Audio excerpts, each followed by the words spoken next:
charité, vous efforçant de conserver l'unité de l'esprit par les liens de la paix. Alléluia. Amen. Amen, amen. Amen. La première observation ici, c'est marcher d'une manière digne de votre vocation. Ukweli ya kwanza ni kusema mutembee munamuna ile na stahili mwito wenu. Marcher d'une manière digne de notre vocation. Mutembee munamuna ile na stahili mwito wenu. Nous avons reçu un appel Tulipokea mwito de la part du Seigneur. ya kutokea kwa Bwana. Le Seigneur nous a appelés du monde. Bwana alituita na tutosha Et il a mudunia. fait de nous ses enfants. Na litufanya sisi kuwa watoto La wake. Bible dit, Biblia inasema marchez mutembee d'une manière digne munamuna ile na stahili de votre vocation. mwito wenu. Ça veut Ni dire kusema notre conduite, tabia yetu, notre manière de marcher namna yetu ya kujiongoza doit refléter notre appel, inapasha kuonesha mwito doit wetu, refléter qui est notre Seigneur. inapasha kuonesha Bwana wetu ni nani. J'ai étudié un peu l'histoire des apôtres. Mimi naanza kujifunza maisha ya J'ai mitume. observé un verset qui dit, Niliona andiko mwe nasema lorsqu'on vit l'assurance des disciples, wakati tunaishi ile hakikisho ya mitume ya wanafunzi, on reconnut que c'était des hommes simples, sans éducation. walitambua ya kwamba alikuwa ni watu wanyenyekevu bila shaka, Mais on les reconnut lakini pia waliwatambua pour avoir été avec Christ. kwa vile walikuwa pamoja na Kristo. Quelqu'un peut dire amen? Amen. On les reconnut Waliwatambua pour avoir été avec Christ. kwa vile walikuwa na Kristo. Tu ne peux pas dire Hauwezi que kusema tu as rencontré le Seigneur ya Jésus, kwamba ulikutana na Bwana le Yesu, Jésus de la Bible, huyu Yesu wa et Biblia, que ta vie, na maisha ton yako, comportement, tabia ta manière yako, d'agir, namna yako ya ta kujibu, manière de parler, namna yako ya ta manière kusema, de réagir namna yako ya kujibu reste le même. ibakie vile Le vile. Jésus de la parole de Dieu, Huyu Yesu wa muneno ya il Mungu affecte le comportement des hommes. anagusaka tabia ya batu. Oh, quelqu'un veut dire, Amen. le Jésus de la parole de Dieu, Huyu Yesu wa muneno ya il Mungu change les hommes, anabadilishaka il watu, change le caractère. anabadilishaka Il tabia. y a une différence Kuko chanisho entre notre vie passée katikati ya maisha yetu ya et zamani notre vie na présente. maisha yetu ya Et le leo, monde doit na l'observer. dunia inapasha kutambua ile. Alléluia. Amen. Deuxième verset, Andiko ya pili, 1 Pierre 2:12. Petro wa kwanza sura pili mstari wa Nous 12. venions de lire ça ici. Tunatokea mkuisoma. C'est aussi un texte Hii nayo ni andiko qui nous exhorte inatusubutisha à avoir un bon témoignage. kuya na ushuda mzuri. En d'autres termes, Mwanamuna tu ne ingine peux pas témoigner de Christ. hauwezi kumshuhudia Kristo Si toi-même tu n'as pas un bon kama témoignage. wewe mwenyewe una ushuda mzuri. Amen. Amen. Tu ne peux pas témoigner de Christ Hauwezi kumshuhudia Kristo parce que toi-même tu n'as pas un bon témoignage. kama wewe mwenyewe una ushuda mzuri. Alors que dit l'écriture? Andiko inasema nini Ayez basi? au milieu des païens. Muwe na katikati ya wapagano. Au milieu de qui?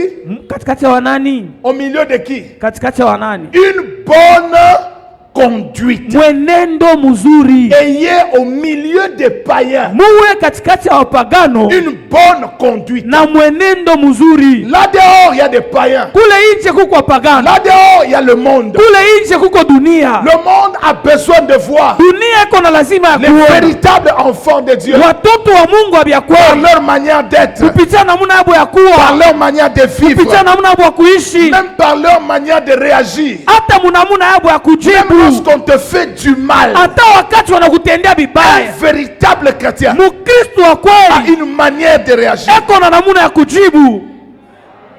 Amen.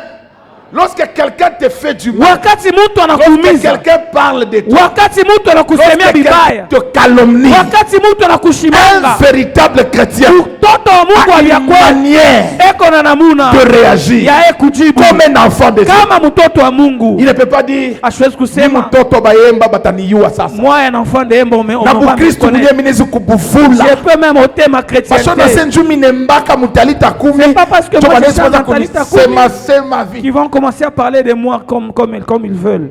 Hein? Toi tu es un enfant de Dieu. Wewe ku mtoto wa Mungu. Un enfant de Dieu. Mtoto wa Le Mungu. monde peut même dire que ni bumbafu. Dunia unaweza sema c'est un insensé. Alléluia. Amen. Un véritable enfant de Dieu, Mtoto wa Mungu il abiakweli réagit comme Jésus. anajibwaka saa Comme Yesu. un agneau qu'on amène à la boucherie. Kama kondoo be Il n'a unapeleka pas besoin de se défendre. ana lazima Il n'a pas besoin d'insulter en retour. ana lazima Il n'a pas besoin de calomnier en ana retour. lazima Il kushindana n'a pas besoin de se venger. ana lazima Il connaît la parole que de Dieu qui dit: Anajua neno ile à linasema, moi la vengeance, Wangu mie à moi la rétribution. wangu mie malipo. Et la parole de Dieu déclare: Na neno la Mungu inasema de tes yeux seulement macho yako tu verras utaona la rétribution de l'Éternel. malipizi ya wabwami Si milele. vraiment tu es un enfant de Dieu, Kama tuku mtoto wa Mungu, laisse la vengeance à Dieu. acha kulijipisa kisasi kwa Mungu mwenyewe. Je crois que je parle à un chrétien ce matin. Naanza kusema na Mkristo Alléluia. asubuhi ya leo. Alors la Bible dit: ayez au milieu des païens une bonne conduite, afin que là même où ils vous calomnient, vous, comme si vous étiez des malfaiteurs, ils remarquent. Quelqu'un me dit: ils remarquent. Il remarque baone Quand vous passez sur la route, ils remarquent. wakati unapitaka munjia banakonaka. Comment est-ce que tu peux être protocole? Tu viens à l'église avec un habit, le dos nu. Unaweza ku protocol je, lakini unakuwa kwa kanisa na nguo mkongo waje. Tu cherches un mari. Unatafuta ni bwana. Je pose la question: Tuko nakuuliza, tu es un enfant de Dieu? uko mtoto wa Mungu? Non. Hapana. Un véritable enfant de Dieu Mtoto wa Mungu abya kweli cache son corps. anafuchikaka mwili yake. Moi, je parle des vrais enfants de Dieu. Bieni unasemezea Je watoto wa ne Mungu. parle pas de toutes ces fabrications. Je dis un Siseme njoo véritable ibete matoko enfant de na Dieu Mimi nasema mtoto wa Mungu abya kweli cache son corps. anafichaka mwili yake. Je répète encore, un véritable enfant de Dieu Mtoto wa Mungu abya cache kweli son corps. anafuchikaka mwili yake. Alléluia. Amina. Amen, amen. Amen. Pourquoi? Juu ya nini? Parce que surtout les femmes, Juu zaidi wa mama, votre corps peut scandaliser les gens. mwili yenu inaweza kukwaza bantu. Et il faut le savoir. Na munapasha kujua. Ne laissez pas votre forme se manifester tellement. Mushache umbo yenu ionekane wote vile iko. C'est un scandale. Ni kukwaza watu wengine. C'est un scandale. Ni kikwazo. Et ne venez pas à l'église scandaliser les gens. Na mushuko kanisa kukwaza watu wengine. Non, bien-aimé dans le Seigneur. Hapana wapendwa katika Non, Bwana. bien-aimé dans le Seigneur. Hapana wapendwa. Alléluia. Amina. Alléluia. Amen. Et scandaliser les autres, Na kukwaza wengine c'est un péché. ni zambi. La Bible déclare: Biblia si inasema je mange la viande kama mimi nakula et que nyama la viande est un scandale pour mon na frère, nyama ni kikwazo, je ne mangerai pas la viande. sitakula nyama. Vous savez, bien-aimé dans le Seigneur, Moyo wapendwa il y a katika Bwana. beaucoup de choses que nous ne faisons pas. Tuko vitu mingi atufanyake. Non pas parce que c'est écrit dans la Bible, Hapana njuu binaandikwa mais seulement Biblia. parce que ça peut être un scandale pour les frères. Lakini juu inaweza kuwa kikwazo kwa ndugu. Si je venais vous prêcher ici Kama mimi nakuwa kumhubiri hapa avec une chaussure pointue de 1 km ou de 50 cm, na kilato kia nchongo mrefu mpaka kule, vous allez écouter la prédication. mutafuata mahubiri. Vous allez dire: mais pasteur Zolata, Ce pasteur Sabi ça vraiment sera un scandale pour vous. itakuwa kikwazo kwenu. Alléluia. Amina. Bon, donc vous ne me verrez pas moi votre pasteur avec n'importe quelle coiffure. Amutanyona mimi mchungaji wenu na nywele ya kukata mishuja Non, mnamwaka. non, pas parce qu'il y a un verset qui parle de la coiffure, Hapana njugu kuandika mwa mais parce que je sais que je suis un enfant de Dieu. Et la Bible déclare: tout ce que vous faites kyote kile en mtafanya parole, mumisemo en action, matendo faites-le fanye pour la gloire tukufu de Dieu. ya Mungu. Oh, dis amen. Sema amina. Dis amen. Amen. Une écriture me vient dans la tête avant que j'avance. 1 Corinthiens chapitre 6. Wakorinto wa kwanza sura 6. Alléluia. Amen. Gloire au Seigneur. Utukufu kwa Bwana. 1 Corinthiens chapitre 6. Wakorinto wa kwanza sura 6. Verset 20 Mstari et wa 19 à 20. 19 hadi 10. La Bible dit: ne savez-vous pas que votre corps est Mwili yenu le ni temple du Saint-Esprit qui est hekalu en Roho vous, Mtakatifu leko ndani yenu, que vous avez reçu de Dieu, ulempokea kwa Mungu, et que vous ne vous appartenez point à vous-même. na nini si mali yenu mwenyewe. Alléluia. Amina. Amen, amen. Amen. Vous ne vous appartenez point à vous-même. Hauna mali yako wewe mwenyewe. Maintenant, écoutez ce que la Bible dit au verset Sikia 20. kile Biblia inasema. Car vous avez été rachetés à un grand prix. Mulinunuliwa kwa bei kali. Maintenant, écoutez la Bible. Mushike Glorifiez donc Dieu dans votre esprit. Tukuzeni basi Mungu wenu katika mwili yenu, roho yenu. Glorifiez donc Dieu dans votre esprit. Tukuzeni Mungu La wenu Bible dit katika roho glorifiez donc yenu. Dieu. Dans votre quoi? mumutukuze Corps. Mungu mumwili yenu, Manière de parler, namna ya manière kusema, de s'habiller, namna ya kuvaa, même manière de marcher. hata namna Tu peux être là kutembea. seulement.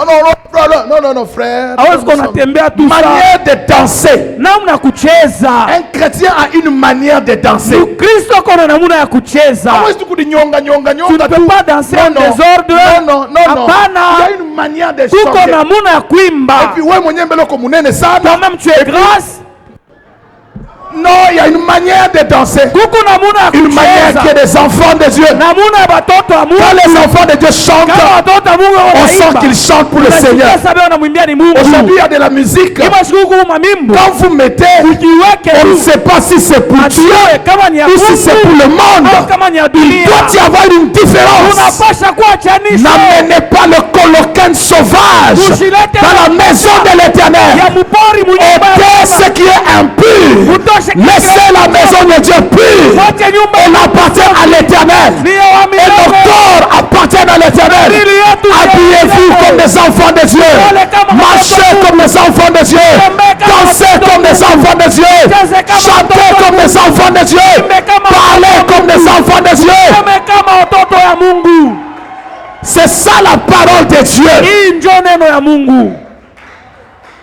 Alléluia. Amen. Gloire au Seigneur. Amen. Quelle écriture? Andiko gani? Que votre corps Mwili yenu glorifie le Seigneur. imutukuze Bwana. Si mon corps doit glorifier Dieu, Kama mwili yangu inapasha mtukuza Bwana, d'où viendront les insultes? matushi, matukano itatokea wapi? Ça viendra d'où? Itatokea Parce wapi? que mon corps, Juu mwili yangu, mwili yangu est un instrument entre les mains du ni Seigneur. kyombo mikononi ya Bwana. Et chaque fois je dis au Seigneur, Kila mara mimi namwambia Bwana, je te consacre. mimi nakutolea mwili yangu. Brise-moi, Seigneur. Univunje Bwana. Brise-moi, Seigneur. Univunje Je veux Bwana. être un instrument. Mimi napenda niwe kyombo. Vase d'honneur. Mimi niwe kyombo kia Quelqu'un heshima. veut dire avec moi, Seigneur, brise-moi. Sema Bwana univunje. Unafanya mnyambia vile fionona unakuwa na kufiondoka. Bon? Unakuwa na kufiondoka. Un enfant de Dieu. Mtoto wa Mungu. Alléluia. Amen. Je suis grandi à la maison d'un pasteur. Comment tu n'as pas fion? Papa te tient à la lèvre. Fion. Alléluia. Amen. Chez nous, il était même interdit d'entrer avec la bouteille, même de toucher la bouteille de Simba. Kwetu balitukatazaka hata kubamba au kunyia na chupa ya Simba mnyumba. C'est pourquoi par la grâce de Dieu, j'ai grandi, je n'ai jamais pris l'alcool. Jo pale kwa neema ya Mungu mimi nakomea shia kunyaka mpombe. Non. Hapana. Alléluia. Amen. Amen. Amen. Mais toi, tu prends un secret, tu t'enivres. Wewe Yesu unakunyaka mbufucho, unalewa. Et puis tu viens chanter à la chorale. Na kisha wewe unaanza kuimba kukwaya. Amen. Amen. Troisième écriture rapidement. Andiko ya tatu kwa haraka. Ou quatrième, parce que je vous ai donné aussi 1 Corinthiens 5 à 6. Alors Alors quatrième, Korinto wa kwanza. 1 Pierre 1, 15 à 16, rapidement. Petro wa kwanza sura ya kwanza 1 Pierre 1, 15 à 16. 1 Pierre 1, 15 à 16. Que dit la parole? Que dit la parole? 1 Pierre 1, 15 à 16. La Bible dit, mais puisque celui qui vous a appelé est saint, vous aussi soyez saints dans toute votre conduite. Alléluia. Amen. Puisque celui qui nous a appelés, il est comment? Il est Vile saint. alituita ni mtakatifu. Dieu est saint. Mungu ni mtakatifu. Il hait le péché. Anachukia dhambi. Il hait le mensonge. Anachukia ongo. Et parce qu'il est saint, na vile yeye ni mtakatifu. La Bible dit comme celui qui vous a appelé est saint. Biblia inasema kwa vile ule alimita ni mtakatifu. Vous aussi soyez saints. Ninyi pia muwe watakatifu. Sanctifiez-vous. Mujitakase. Être saint veut dire séparez-vous. Kuya mtakatifu ni kusema ujitenge. Il y a des choses dont tu dois te séparer. Kuna bintu bila unapasha kutengana nabyo.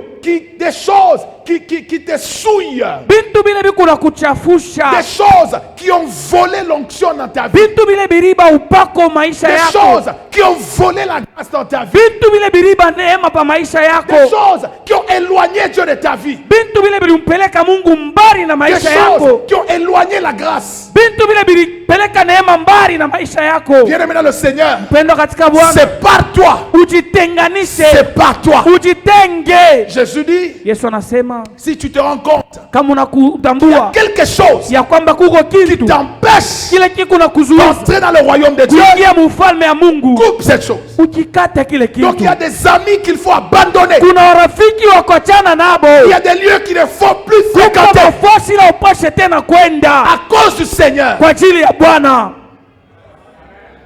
Quelqu'un peut dire Amen. Amen. Alors nous comprenons ici que témoigner Christ, Tunaelewa hapa kusema kumshuhudia Kristo c'est un appel à la sainteté. ni mwito ku maisha ya utakatifu, C'est un appel à la crainte de Dieu. ni mwito kuoga wa Mungu, C'est un appel où on se dit, est-ce que ma vie ni mwito kulo nasema eti maisha yangu peut encourager les autres inaweza kutia moyo wengine à aimer Dieu, kumpenda Mungu, à chercher Dieu? kumtafuta Mungu. Est-ce que ma femme Je bibi yangu peut aimer les choses de Dieu anaweza kupenda vitu vya à Mungu cause de moi? kwa ajili yangu? Est-ce que mon quartier Eti mkoba yangu peut désirer venir à ACI wanaweza kupendelea kuya mkanisa à yetu cause de moi, kwa ajili yangu, à cause de ma manière d'être? kwa ajili ya namna yangu ya kuwa? Quel est le message que tu envoies? Ni mjumbe gani wewe unapelekaka ku wengine? Quel est le message qui transparaît de ton Ni comportement? mjumbe gani ile watu wako naona kupitia tabia yako?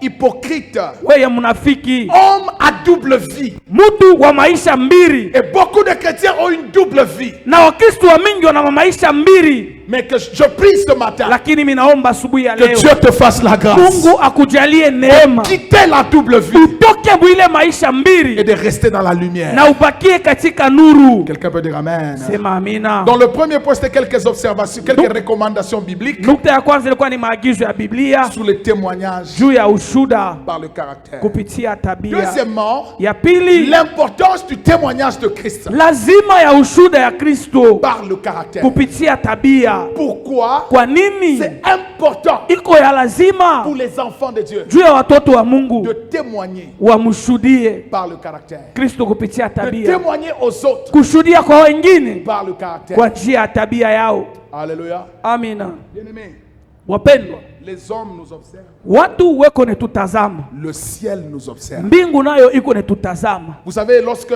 Job a connu un temps difficile, Munajua wakati Ayubu aliishi wakati ya magumu, Dieu a dit à Satan, Mungu alimwambia Shetani, as-tu vu unamuona mon serviteur? mtumishi wangu Jean. Ayubu? Il n'y a personne Hakuna muntu comme lui. sa yeye. Pose la question à ton voisin. Quel est le témoignage de Dieu sur toi? Uliza jirani wako, Mungu ako na ushuda gani pa maisha yako? Quel est le témoignage de Dieu sur toi? Ushuda ya Mungu ni gani juu ya maisha yako? Alléluia. Amina. Il y a des chrétiens qui sont chrétiens parce qu'ils sont dans les besoins. Kuko Wakristo wengine ni Wakristo juu yako muhitaji, Quand il trouve la solution à son problème, akipata tu jibu kumambo yake il quitte l'église na mukanisa natoka, parce qu'il n'est pas venu chercher Dieu. juu yeye achukua kumtafuta Il Mungu, est venu chercher quelque chose. alikuwa ni kutafuta kitu fulani. Mais nous, Lakini nous shie sommes de ces chrétiens-là tuko wale Wakristo wale qui avons pris la décision. wale walichukua mpango, À mon cœur, j'ai choisi mumoyo wangu de bilichukua suivre Jésus. kumfuata Yesu En tout temps, mama hatua à chaque yote, saison, wakati yote, quelles que soient les circonstances de ma vie, ingawa majira ya maisha je yangu resterai attaché à Dieu. tabakia Je mwenye prie que kuambatana Dieu na te Mungu. donne ce cœur. Mimi naomba Mungu akupe ile moyo. Parce que oui, tu passeras par des épreuves. Ndio utapitia Oui, tu kipimo, passeras par des ndio tribulations. utapitia Mais ce qui mausongi, importe pour le Seigneur, lakini lazima c'est kumbele que ya tu Mungu prennes la décision ni uchukue mpango de rester attaché au ya Seigneur, kubakia mwenye quelles kuambatana que na soient les Bwana, circonstances, ingawa quels que majira, soient les moments. ingawa mawakati. Amen. Amina. Pourquoi est-il important de témoigner Christ par le caractère? Kwa nini ni lazima ushuhudia Kristo kwa tabia ya kwanza? Le caractère Tabia chrétien ya Mkristo confirme que notre salut est authentique. inahakikisha kwamba wokovu wetu ni ya kweli. Le caractère chrétien Tabia ya Kikristo confirme inahakikisha que notre salut ya kwamba wokovu wetu est authentique. ni ya kweli, C'est un salut vrai. ni wokovu ya kweli. Alléluia. Amina. Alléluia. Amen. 2 Corinthiens 5, 17, la Bible Wakorintho wa dit, pili 5:17 2 Corinthiens inasema 5, 17, si quelqu'un est en Christ, kama mtu yuko ndani ya Kristo, Il est une nouvelle. anakuya Il est une nouvelle créature. anakuya kiumbe Il est une kipya, nouvelle création. anakuwa kiumbaji kipya. Voici les choses anciennes sont passées. Tazama maneno ya zamani imepita, Voici toutes choses na tazama maneno yote sont devenues nouvelles. yamekuya mapya. La vie chrétienne, Maisha ya Bukristo c'est le commencement d'une vie nouvelle. ni mwanzo ya maisha mapya. Alléluia. Amina, Amen, amen. amen. Maintenant, Sasa le caractère sasa tabia confirme inahakikisha que tu es vraiment sauvé. ya kwamba kuwa kuokolewa Que vya ton kweli, salut est authentique. ya kwamba wokovu yako ni ya vya kweli. Écoutez la parole de Dieu. Mushikie neno la Mungu. Écoutez. 1 Mushikie. Jean 3, 9 à 10. Yohane wa kwanza sura ya 3 mstari 9 mpaka 10. C'est pourquoi les gens continuent à douter si tu es vraiment enfant de Dieu. Jua kwa maana watu wakingariki na shaka kama huku mtoto wa Mungu wa vya kweli. Alléluia. Amina. 1 Jean 3, 9 à 10. La Bible dit, quiconque est né de Dieu, Mtu wote anazaliwa na Mungu. continuez la lecture, Endeleeni kusoma. quiconque est né de Dieu Ule anazaliwa na ne Mungu pratique pas. asitende zambi. Alléluia. Amina. Amen. Amina. Quiconque est né de Dieu Ule wote anazaliwa na Mungu ne pratique pas le péché. asitendake zambi. Je continue et puis je vais expliquer. Mais Parce nous- que la sémence de Dieu demeure en lui. Kwa maana mbeko ya Mungu iko ndani yake, Et il ne peut pécher. na yeye asiwezi kutenda zambi. Can you hear that? Il ne Unasikia? peut pécher Asiwezi kutenda zambi parce qu'il est né de Dieu. kwa sababu yeye ashazaliwa na Alors, Mungu. mais qu'est-ce que cela veut dire? Ile ni kusema Cette nini? naissance Kule kuzaliwa fait quelque chose inafanya kitu kimoja dans celui qui est véritablement né. ndani ya ule ko mwenye kuzaliwa. Quelqu'un me suit attentivement? Mnafuata On dit mzuri. si quelqu'un est né de Dieu, Kama mtu ni mwenye kuzaliwa na c'est Mungu, la nouvelle naissance. ni kuzaliwa jipya. N'est-ce pas? Amen. Je vais en parler peut-être dimanche prochain. C'est Tasemezea la sasa. nouvelle naissance. Ni kuzaliwa Alors, jipya. la Bible dit si quelqu'un est né de Dieu, Biblia inasema kama mtu anazaliwa na Mungu, véritablement né de Dieu, vya kweli anazaliwa na il Mungu, ne pratique pas le péché. asitendake zambi. Et on ajoute, il ne peut même pas pécher. Na banaendelea kusema asiwezi hata kutenda zambi. Qu'est-ce que cela veut dire? Ile ni kusema nini? Il ne peut pas continuer dans le péché. Asiwezi kuendelesha ndani ya zambi. Amen. Amina. Il ne peut pas pécher et être à l'aise. Asiwezi kutenda zambi na anabakia ustarehe. Il ne peut pas pratiquer le péché. Asiwezi kutenda Il zambi. ne peut pas faire du péché une pratique. Asiwezi kufanya zambi na kuya matendo yake ya Il ne kila peut siku. pas y demeurer. Asiwezi kubakia amo. Alléluia. Amina. Il ne peut pas y demeurer. Asiwezi kubakia amo. Pourquoi? Parce que rencontrer Jésus, Juu kwa sababu ni kukutana na Yesu ça fait quelque chose dans le cœur. ilifanya kitu kimoja ndani ya moyo, Ça crée un détour. inaumba kugeuka. Alléluia. Amina. Et donc tu ne peux pas dire que tu es né de nouveau. Hauwezi kusema huku mwenye kuzaliwa Et jipya tu continues à rester au même niveau. na huku unaendelea kubakia mwili hatua moya moya, Tu continues à aimer la fornication. huku unaendelea kupenda busharati, Tu continues à aimer l'impudicité. huku unaendelea kutenda usharati, Tu continues à aimer le vol, unaendelea kupenda bwishi, la fraude, le kuibia, mensonge, uongo, la sorcellerie, Ulozi. l'animosité, na ukali, la haine. chuki.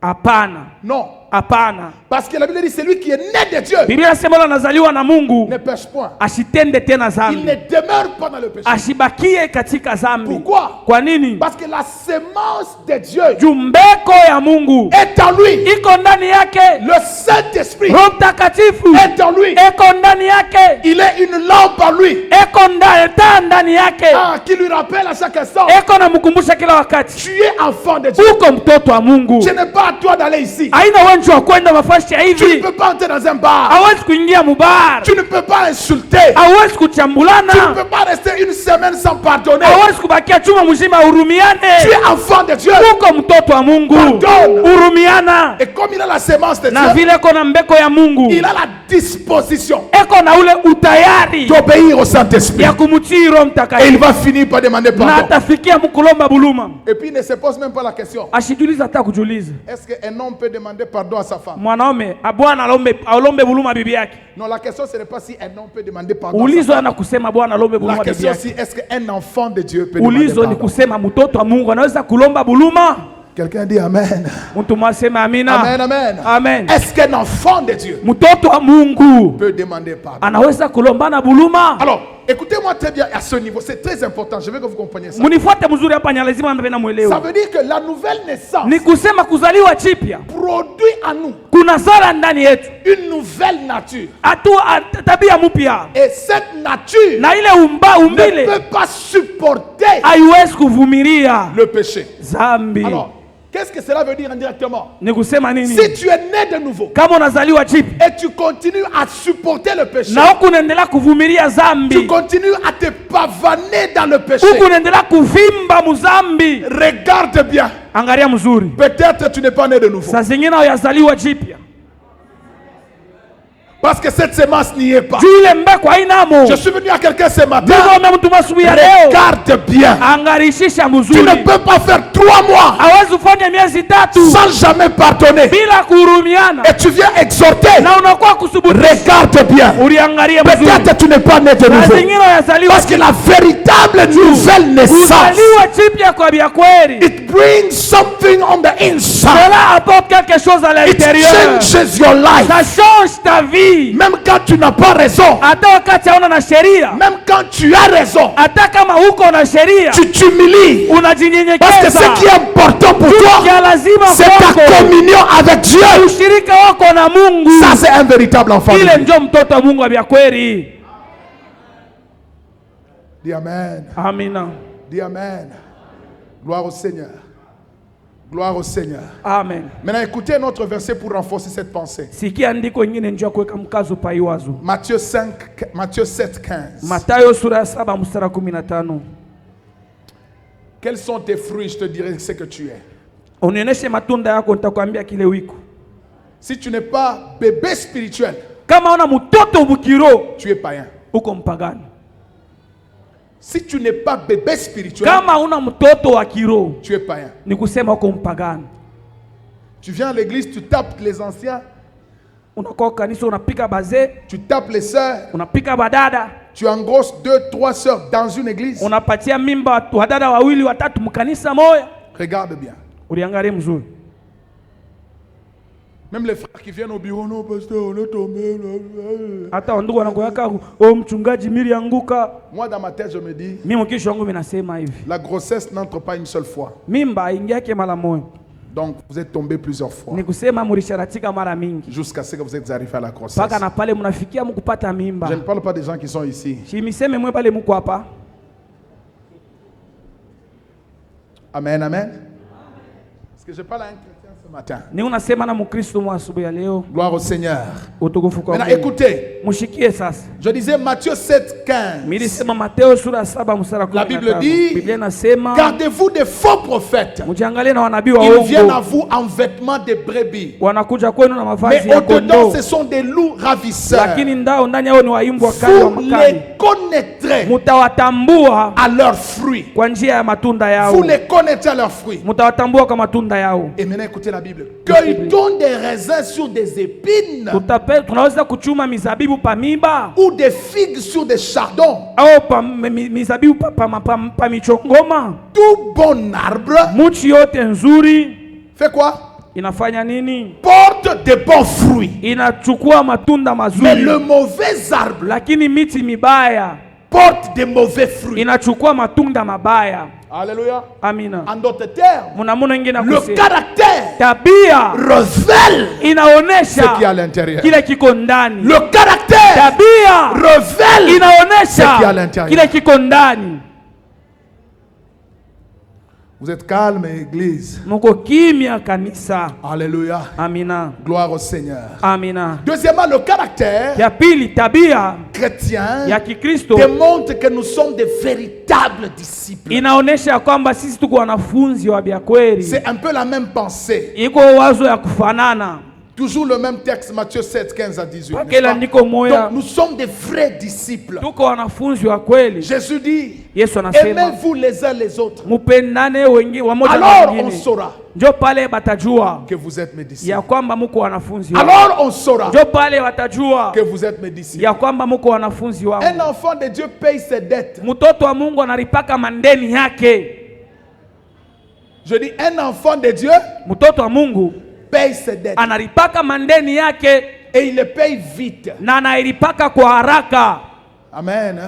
Va Amen. payer la dette d'autrui. Wende ukalipe ile ndeni ya benye uko Il ne nayo. faut même pas dire, j'espère qu'il va oublier. Ndugu, hapana kusema No, no. mimi nawazia sata sabu, hapana. La Bible dit, Biblia inasema ne devez rien à personne. musikwe na ndeni ya muntu Si hata ce moya. n'est l'amour de Dieu. Kama inatupaka mapendo ya Ne devez Mungu, rien à personne. musikwe na ndeni na muntu hata moya. Un enfant de Dieu, Mtoto wa il Mungu paye ses dettes. analipaka mandeni yake. Lorsqu'on l'envoie, Wakati wanatuma il va acheter. enda kauze, S'il reste 300 kama francs, kuna bakia 300 il francs, revient. anarudia, Il dit, anasema il est resté kulibakia 300 francs. 300 francs. Voici les 300. Yoi, Un enfant de Dieu mtoto wa ne Mungu prend pas ce qui est à autrui. asibebake kintu kya benyewe. Tout don parfait, Zawadi yote mzuri, grâce excellente, neema yote kamilifu descend d'en haut inashuka du tokea Père yule de lumière. wa Baba wa nuru. Et écoute-moi très bien. Mushikie mzuri, Ce qui est à toi kile kiko kyako est à toi. ni kyako,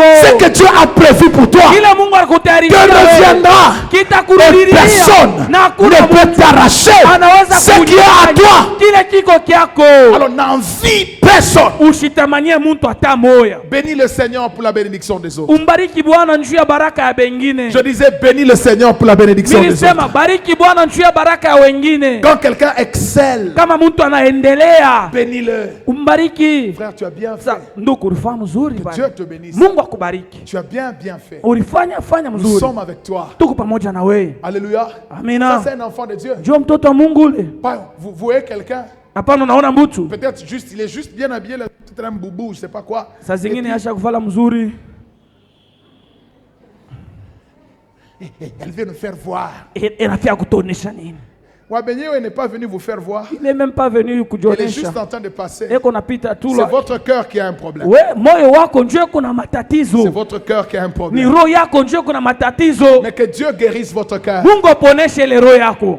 Alléluia. Amina. Je peux parler à quelqu'un. Mimi naweza kusema na mtu moya. Le plus grand ennemi de l'homme, Adui munene wa mtu ce n'est pas Satan, aina shetani, c'est le moi, ni umimi, c'est nous-mêmes. ni shebenyewe.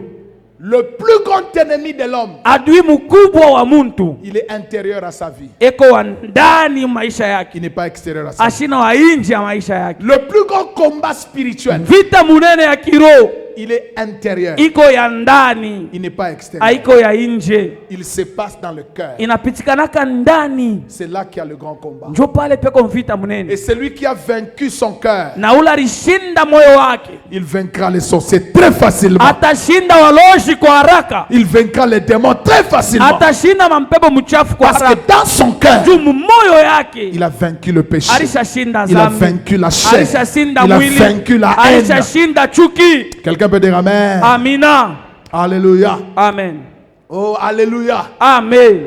Le vrai salut Okovu ya byakwe transforme. inabadilishaka. Écrivez cette phrase. Mwandike hii mstari, La grâce qui sauve neema ile inaokoa est une grâce qui transforme. ni neema ile inabadilishanaka. La grâce qui nous sauve, Neema ile inetuokoa elle nous change. inetubadilishaka, Elle nous transforme. inetubadilishaka shewote. Amen. Amina. Si nous n'avons pas encore changé, Kama bado hatuyabadilika, donc il y a un problème. ni kusema peko mambo. Mais ce matin, Lakini asubuhi ya le leo Seigneur est disposé Bwana iko tayari à restaurer la vie de quelqu'un, kurekebisha maisha ya Seigneur mtu est mmoja. disposé Bwana iko tayari à guérir le cœur de quelqu'un, kuponesha moyo ya mtu à moja, faire de toi un véritable kukufanya enfant. wewe uwe mtoto wa Mungu wa kweli. Alléluia. Amina. Troisièmement, Ya tatu, pourquoi c'est important? Le caractère chrétien kwa nini ni lazima? Tabia ya Kikristo glorifie Dieu inamtukuza Mungu parmi les hommes. katikati ya watu. Le caractère chrétien Tabia ya Kikristo glorifie Dieu inamtukuzaka Mungu parmi les hommes. katikati ya watu. Alléluia. Amina. Nous avons donné 1 Pierre 2,12. Tulileta Petro wa kwanza sura ya pili mstari wa On 12. peut remettre ça là-bas, 1 Pierre 2,12. La Watuwekeo Bible dit, tena, Biblia inasema ayez au milieu des païens muwe na katikati ya une wapagano bonne conduite, tabia nzuri, afin que ili là même où ils vous calomnient, mpaka pale beko na mishimamo comme si vous étiez des malfaiteurs, satu mulikuwa watenda mabaya, ils remarquent watambue vos bonnes œuvres matendo mema yenu et glorifient Dieu. na wamutukuze Mungu. Alléluia. Amina. Et glorifient glorifient Dieu. na wamutukuze Mungu. Les païens peuvent vous voir. Wapagano wanaweza kumiona. Je vais donner un petit témoignage. Mimi napenda kuleta ushuhuda karoko. Ok, je ne sais pas citer quelqu'un. C'est une sœur qui travaille à TFM. Ni dada mwana anatumika ku TFM. Elle est servante ici. Eko anatumika kama kanisa Alors huko. j'ai rencontré son superviseur. Nilikutanaka na supervisor Et wake. on parlait. Tunaanza Je lui kusumbulia. dis, c'est ma fille. Namuuliza ule binti En wangu. tout cas, pasteur, Mchungaji. ta fille là, Ule binti wako c'est un enfant de Dieu. ni mtoto wa Mungu. Qu'est-ce que j'ai senti dans mon cœur? Ni nini ile imenishikia muro yangu? Alléluia. Nishikia furaha. Amen, amen. Amina. Une autre personne Mtu mwingine glorifie Dieu anamtukuza à Mungu cause d'une sœur, juu ya dada moja, à cause d'un frère. juu ya ndugu moja. Il faut que les parents viennent à l'église Inapaswa wazazi wanakuya kukanisa pour dire, pasteur Eric, na wanasema mchungaji Eric, cet enfant, c'est vous qui l'avez encadré. huyu mtoto ni mwanzo mnamfundishaka. C'est un véritable enfant. Ni mtoto wa Mungu abya kweli. Même à la maison, nous Hata avons. kunyumba. Il faut que les frères qui viennent épouser ACI, Inapaswa wandugu wale wanakuwa kuoa mkanisa yetu, quand ils vivent avec nos sœurs, wakati wataishi na wadada yetu, nos filles, wabinti wetu, que les hommes viennent à l'église watu wakuye kukanisa pour dire non, pasteur. kusema pana Je mchungaji, bénis le Seigneur mimi nambariki d'avoir Bwana épousé ACI. vile milioa mwasei. Cette sœur, Udada c'est un enfant de Dieu. ni mtoto wa Mungu. Il ne faut pas que les gens viennent Haipashe watu wakuye pour dire, juu ya kusema je vais te remettre seulement chez le pasteur. mimi naenda kurudisha paka kwa Je pastor ne wenu. viendrai jamais dans votre église. Mimi sitakuwa hata mkanisa yenu mwenyewe. Pourquoi? Juu ya nini? Mauvais témoignage, Ushuda mbaya, mauvais caractère, tabia mbaya, mauvaise conduite, kujongoza kubaya, mauvaise manière de parler, namna mbaya ya kusema, mauvaise manière de répondre au mari, namna mbaya ya kumjibu Bwana, mauvaise manière de servir. namna mbaya ya kumwekea chakula. Depuis anza kulia ya jiba. Depuis que tu as commencé à manger, tu n'es pas rassasié. Mai nkopo. Au yule bankopo ni kalaka. Tu demandes de l'eau, tu ne sais pas là où il y a les gobelets. Mais quand elle vient à l'église ici, Lakini wakati anakuwa kanisa huko, unangara mama anasema nangara mama mwenyewe ule unatota. c'est tota ici. Tota Et à hii la maison, na kunyumba. quel caractère, Tabia gani? quelle vie. Maisha gani? Alléluia. Amina. Quelqu'un me suit attentivement ce Mtu matin. mwanafuata mzuri asubuhi ya Qui me leo. promet que désormais Nani on va glorifier Dieu à cause de son caractère. Kuanzia leo utamshuhudia Mungu. Qui me promet que désormais sa vie Nani va honorer le Seigneur. Kuanzia leo maisha Sa yake vie itamheshimisha va Bwana. glorifier le Seigneur. Maisha yake itamtukuza Bwana. Alléluia. Amina. Si tu travailles à une réception, Kama unatumika kafasha kupokelea watu, reçois les gens pokea watu comme un enfant de Dieu. kama mtoto wa Tu ne Mungu. sais pas ce que Dieu va faire. Aujue kile Mungu atafanya. Alléluia. Amina. Sois un enfant de Dieu partout. Kuya mtoto wa Mungu fashi yote. Gloire au Seigneur. Amina. Et je sais que très souvent, la préoccupation des chrétiens, c'est avoir les choses de Dieu. Najua mara mingi kutabisha watoto wa Mungu ni kupokea vitu vya Mais Mungu. laissez-moi vous dire une chose. Mwache niambie La kitu Bible kimoja. déclare, Biblia inatangaza Dieu Mungu ne refuse ashikatari yake aucun bien hata kitu kiema kimoja à ceux kwa qui wale le craignent. wanamwogopa. Est-ce que je peux parler à quelqu'un Mimi ici? naweza kusema na mtu mwa Dieu, mahali. Mungu, le Dieu des cieux, Mungu wa ne mbinguni refuse ashikatari yake aucun bien mema hata à moja ceux qui le kwa craignent. wale wanamwogopa. Si tu crains Dieu, Kama unamwogopa Mungu, le travail kazi viendra te chercher. itakuwa Le kukutafuta. mariage Ndoa viendra te chercher. itakuwa kukutafuta. Guérison Uponyaji viendra te chercher. utakuya Le kutafuta. miracle Miujiza viendra te chercher. itakuya kukutafuta. Il n'y a pas de magie. Hakuna mchawi. Il n'y a que la crainte de Dieu. Kuboka ya Mungu tu. Aime le Seigneur. Umpende Bwana. Sers le Seigneur. Tumikie Bwana. Consacre-toi à Dieu. Toe kwa Mungu. Et tu seras surpris Na par utashangaa. les choses que Dieu va faire. Kuona bintu bila Par Mungu les choses que atafanya. Dieu va accomplir. Kuona bintu bila Mungu Il va atatimiza. accomplir des choses Atatimiza qui bintu. vont étonner tes Bila parents, qui utashangaisha vont wazazi yako. étonner ta famille. Utashangaisha Les jamaa gens te yako. regarderont. Watu Ils ne watakuangalia. comprendront pas. Hawataelewa. Mais tu leur diras, Na utabambia. je suis un enfant de Dieu. Niko mtoto Je wa Mungu. connais celui en qui je Ninajua ule prie. Miriam Et c'est mimi. pourquoi je le Na sers. ndio kwa maana mimi C'est namtumikia. pourquoi je le chante. Ndio kwa maana mimi C'est namwimbia. pourquoi j'évangélise. Ndio kwa maana mimi nahubiri Je suis habari njema. engagé au Seigneur. Kama nametoa kwa Bwana. On dit Amen. Et vous allez ajouter Matthieu 5,16 parce qu'on dit, Mwongeze Mathayo 5:16. écoutez Matthieu 5,16. Lisons. Munifuate Mathayo 5:16. Supportez, je vais terminer. Donnez-moi quelques minutes parce que vous m'avez pris quelques minutes en chantant. Alors, Matthieu 5,16. Matthieu 5:16. Mathayo 5:16. Que votre lumière luise ainsi devant les hommes, nuru yenu yangaze mbele ya watu wote, afin qu'ils voient vos bonnes œuvres. ili waone matendo mema yenu. Et qu'ils fassent quoi? Na wafanye nini? Répondez-moi, qu'ils fassent quoi? Munijibu, wafanye nini? Qu'ils glorifient qui? Votre Père qui est dans les cieux. Wamutukuze baba yenu leko juu Il faut que mbinguni. les gens disent, Maman Adèle, wa beignet. Inapasha, oh mama Adele. Tu t'appelles comment? C'est resté. Wa beignet, oui. Tu t'appelles comment, frère? Hein? Arda. Arda wa beignet, oui. Mais tu t'appelles comment? Roger. Parce que on a c'est vieux Kissou.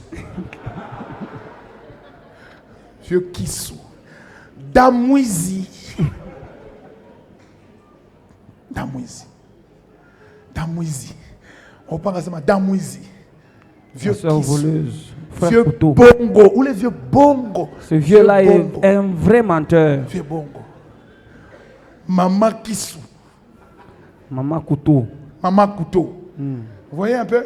Et les gens nous connaissent. Na watu wanatujua. Mais la Bible dit, lakini Biblia inasema, si notre lumière luit, kama nuru yetu inaangaza, les gens vont glorifier le Seigneur. watu watamtukuza Bwana. Imaginez-vous. Fikirieni. Imaginez-vous. Fikirieni. Les gens sont en train de louer Dieu. Watu wako na mtukuza Bwana, mais à cause de toi. lakini juu yako. Amen. Amina. Les gens ont envie de venir servir Dieu. Watu wako na lazima akuya kumtumikia Mungu à cause de toi. juu tu yako. Les gens sont inspirés dans le Seigneur. Watu wanafunuliwa ndani ya Bwana à cause de toi. kwa ajili yako. Alors fais attention. Sasa keba ange à ta manière de marcher. Kuna namna yako ya kuchongoza. Ça peut encourager quelqu'un. Inaweza kutia moyo mtu moya. Ça peut aussi briser le cœur de pia inaweza kuvunja moyo ya mwingine. Alléluia. Amina. Quatrièmement, rapidement. Ya ine kwa haraka. Le caractère chrétien. Tabia ya Kikristo attire les autres. Inakokotaka wengine vers Christ. Kwa Kristo. Vers Dieu. Kwa Mungu. Ici je donne seulement une écriture. Hapa mimi naleta tu 1 andiko. Pierre 3, 1 à 16. Petro kwanza sura 3 mstari wa kwanza mpaka 6. Lorsque tu vis comme un enfant de Dieu. Wakati uko naishi kama mtoto wa Mungu. Ta voisine dans la parcelle. Jirani wako ule wa mumpango. Voudra venir à l'église. Atapenda na yeye kuya kukanisa. Elle voudra prier avec nous. Atapenda na yeye kuomba na shie. Elle voudra servir le Seigneur avec nous. Atapenda na yeye kumtumikia Mungu pamoja na shie. Ton caractère. Juu ndani ya tabia yako. Évangélise. Iko naleta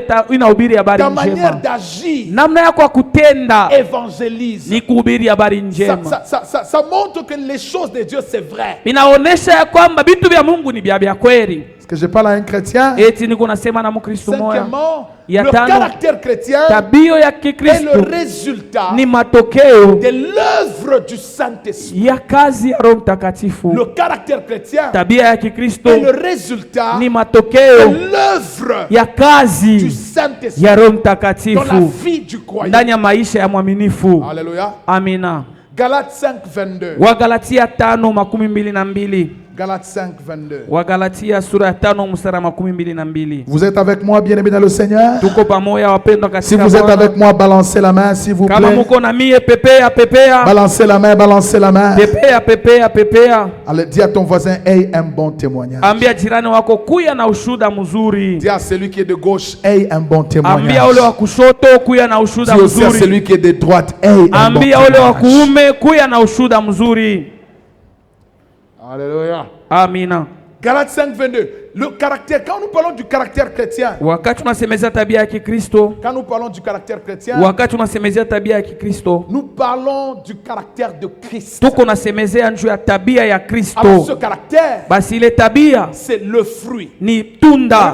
Mais le fruit de l'esprit. Biblia inasema lakini tunda la Roho. Alors quand on dit le fruit, wakati wanasemezea juu ya tunda, ça veut dire c'est une chose qui vient à cause de la présence du Saint-Esprit. Ni kusema ni kitu kinakuya kupitia uwepo wa Roho Mtakatifu. Lorsque nous sommes baptisés du Saint-Esprit. Wakati ile tunabatiziwa na Roho Mtakatifu. Lorsque nous sommes remplis du Saint-Esprit. Wakati ile tunajaziwa na Roho Mtakatifu. Alors le Saint-Esprit en nous. Basi Roho Mtakatifu ndani yetu génère des choses. Anachokoza vitu.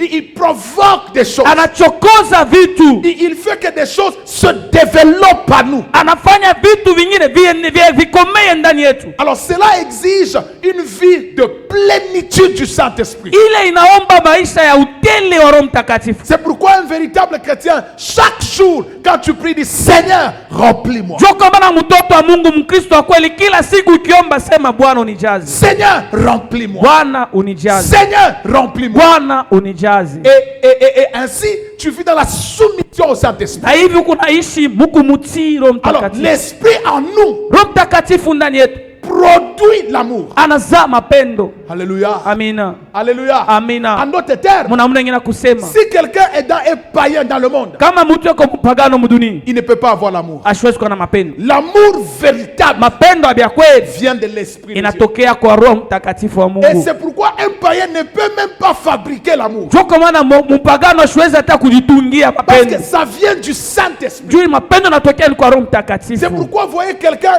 qui fait du bien à son ennemi. Jo utaona mtu mwingine anatendea mema adui wake. Il faut être un enfant de Dieu. Inapasha paka uwe Sinon, mtoto wa un Mungu. païen va dire Mpagano atasema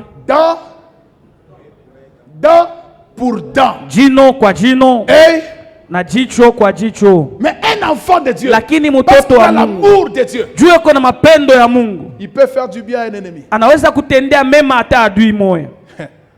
Amen. Amina. Amen, Église. Amen. C'est vous qui dites non. Mwanzo mnasemaka hapana, Belle famille ni moloji. mbako yangu ni baloji. Muko yako ni moloji. Ok? Muko yako ni moloji. Ma belle-mère est sorcière. Et surtout avec nos églises, nous allons chasser la sorcellerie de la famille. Zaidi na Et puis makanisa quand on yetu dit la tufikishe buloji ya sorcellerie majamaa. de la famille, Wakati anasema buloji wa mjamaa, très souvent on pense à qui? mara mingi tunakumbuka nani? Belle famille. Na Très bien. babako, La tunakumbuka babako. sorcellerie n'est pas dans notre famille. Buloji ana mjamaa yetu, Elle est seulement dans ni la mpaka belle mjamaa famille. ya bako, Elle est seulement dans la famille de ton mari. mpaka mjamaa ya bwana yako. Toi, tu aimes le fruit, mais tu n'aimes pas l'arbre. We unapenda tunda lakini upende mchi. Tu aimes le frère. Unampenda mpaka ndugu ule Mais bwana quand yako. sa famille vient chez vous, Lakini jamaa yake kikwe kwako, ce sont des sorciers. bo ni baloji. Tu fais même fuir les enfants. Unakimbisha na batoto. Tu dis même aux enfants, Unaambia na batoto, ce sont des sorciers. bale ni baloji. Mais ce que tu as oublié, Lakini kilo na sabwa c'est que bientôt, ni mashuku kiloko hapo. tu seras belle-mère. Na wewe utakuwa nkambwe, utakuwa muko. Na wewe utakuwa mama uko mashuku kiloko. Potentiel sorcier. Na uko muloji mashuku kiloko. sorcier. Uko mtu Cet évangile n'est pas biblique. ile injili ina Ce kibiblia. n'est pas la parole de Dieu. Haiko neno la Je Mungu. parle à quelqu'un ici. Niko nasema na mtu wa mahali Fais hapa. du bien à ta belle famille. Tendea mema jibako yako. Alléluia. Amen. Alors cet amour Ile mapendo ne vient que de l'esprit. inatokea paka kwa Le roho. Saint-Esprit produit la joie. Roho Mtakatifu anazaa furaha, Il produit la paix. anazaa salama, Il produit la patience. anazaa uvumilivu, Il produit la bonté, anazaa la wema, bénignité, anazaa la wema, fidélité, uaminifu, la douceur, upole, la tempérance. utulivu. Ces choses Hivi bintu sont des caractères d'un véritable enfant de Dieu. ndio matabia ya mtoto wa Mungu wa kweli. Parce que parler en langue, Ndio kusema mulugha plusieurs le font. wengi wanaifanya, Mais le caractère de Christ, hii ni tabia ya c'est Kristo à compter au bout de toi. ya kubalula tu ya kiroho. Les miracles, Miujiza Satan peut les imiter. shetani anaweza ifuatilisha, Mais le caractère de Christ, lakini tabia ya Kristo Satan ne peut pas l'imiter. shetani hashwezi Et c'est kuifuatilisha. ça Na njoo qui fait la ile distinction inaleta entre chanisho un enfant de Dieu. kati ya mtoto wa un Mungu païen. na mpagano. Tu peux ne pas opérer des miracles, Saa zingine hawezi kutimiza miujiza, mais tu crains le Seigneur. lakini unamwogopa Tu Bwana. peux ne pas faire des choses Saa extraordinaires, zingine ufanyake vitu vya mastajabu, mais tu es un véritable enfant de Dieu. lakini kumtoto wa Mungu vya kweli, Brisé par le mwenye Saint-Esprit, kuvunjika na produisant le caractère de mwenye Christ. kutoa matabia ya Kristo. Alléluia. Amina. Et quand on te voit, Na on wakikuona glorifie le Seigneur. wanamtukuza Bwana, On bénit le Seigneur. wanamubariki Pendant Bwana. que j'ai médité la nuit, Wakati milifikiria le usiku, Saint-Esprit m'a encore mis à cœur de Roho dire, Mtakatifu anatoka le kumwonyesha caractère chrétien tabia ya Kikristo vous qualifie inamistahilisha pour enseigner aux autres. ili mwende mkafundishe Tu wengine. ne peux pas venir enseigner aux autres Hauwezi kwa kufundisha wengine ce que tu n'es pas. kile wewe unya C'est pourquoi huna. il faut avoir le caractère. Jo kama unapaswa kuwa na tabia. Parce que quelqu'un a dit, Mtu mwari ton sema caractère tabia yako parle plus fort iko nasema nguvu zaidi que tes paroles, kushindia hata misemo que ta yako, prédication. kushindia mahubiri Même yako. moi en tant que pasteur, Hata mimi mwenyewe kama ce n'est pas mchungaji, seulement ma voix qui compte, haina mpaka sauti yangu ndio ya lazima, ma vie aussi, maisha yangu nayo, ma manière d'être aussi. namna yangu ya kuishi. Bien-aimé dans le Seigneur, Wapendwa katika Bwana, Dieu a Mungu besoin des hommes eko na lazima ya et des watu femmes wa baba na wa mama qui manifestent wale wako naonesha le caractère chrétien. tabia ya Ma Kikristo. prière pour toi ce Maombi matin, yangu kwako asubuhi ya leo c'est que tu sois ce chrétien-là ni uwe ule Mkristo qui a pris la décision ule alichukua mpango de plaire au Seigneur ya kumfurahisha Bwana par sa vie. kupitia maisha yake. Quelqu'un peut dire Amen? Sema amina. Je peux continuer un peu Minaweza kuendelesha kidogo et je vais terminer. na mimi nitamaliza. Les domaines du caractère chrétien. Vipande vya tabia ya Kikristo. Je vais terminer. Quand on enseigne, on prend un peu plus de temps. Okay? Wakati tu unafundisha tunachukua kwa wakati mingi. Quand je prêche, c'est 35-45 minutes. Wakati ya kuhubiri ni wa dakika 15. J'enseigne. Hapa ni unafundisha 5 domaines du caractère chrétien. Mavipande 5 mule tabia ya Kikristo unapaswa Le kuonekana. premier domaine, Ya kwanza, kipande cha kwanza les paroles. ni mumisemo. Les paroles. Mumisemo. On reconnaît les vrais enfants Tutajua watoto wa Mungu wa kweli par leurs paroles, kupitia misemo yao, leur manière de parler. namna ya kusema. Ephésiens 5:4. Waefeso sura 5 mstari ya 4. Ephésiens 5:4. Waefeso sura 5 mstari ya 4. Nous lisons la parole. Tunasoma neno la Mungu. Ephésiens 5:4, écoutez la parole de Dieu. Mushike neno la Qu'on Mungu. entende ni paroles déshonnêtes, ni propos insensés, ni plaisanteries, choses qui sont contraires à la bienséance. Qu'on entende plutôt des actions de grâce. Un enfant de Dieu Mtoto wa Mungu a une bouche sanctifiée. eko na kinwa kenye kutakasiwa. Oh, quelqu'un peut dire Amen. Sema amina. Dis encore Amen très fort. Amen. Dis encore Amen très fort. Amen. Qu'on n'entende pas. Bachishikie. Qu'on n'entende pas. Bashishikie. Même dans votre maison, Hata munyumba yako. vos enfants, Katikati ya watoto wenu. dites-leur, Mubambie. les enfants de Dieu Watoto wa Mungu ne disent pas ça. abasemake bintu bya hivi. Alléluia. Amina. Ephésiens 4:29. Waefeso sura 4 mstari wa La 19. Bible déclare Biblia inatangaza qu'il ne sorte de votre bouche mukino wenu musitoke aucune parole mauvaise. neno mubaya hata moya. Qu'il ne sorte de votre bouche Mukino wenu musitoke aucune parole mauvaise. neno mubaya hata moja. Mais s'il y a lieu, Lakini ikiwezekana quelques bonnes paroles masemo chache ya mzuri qui servent à l'édification. ile tasaidia juu ya kujenga.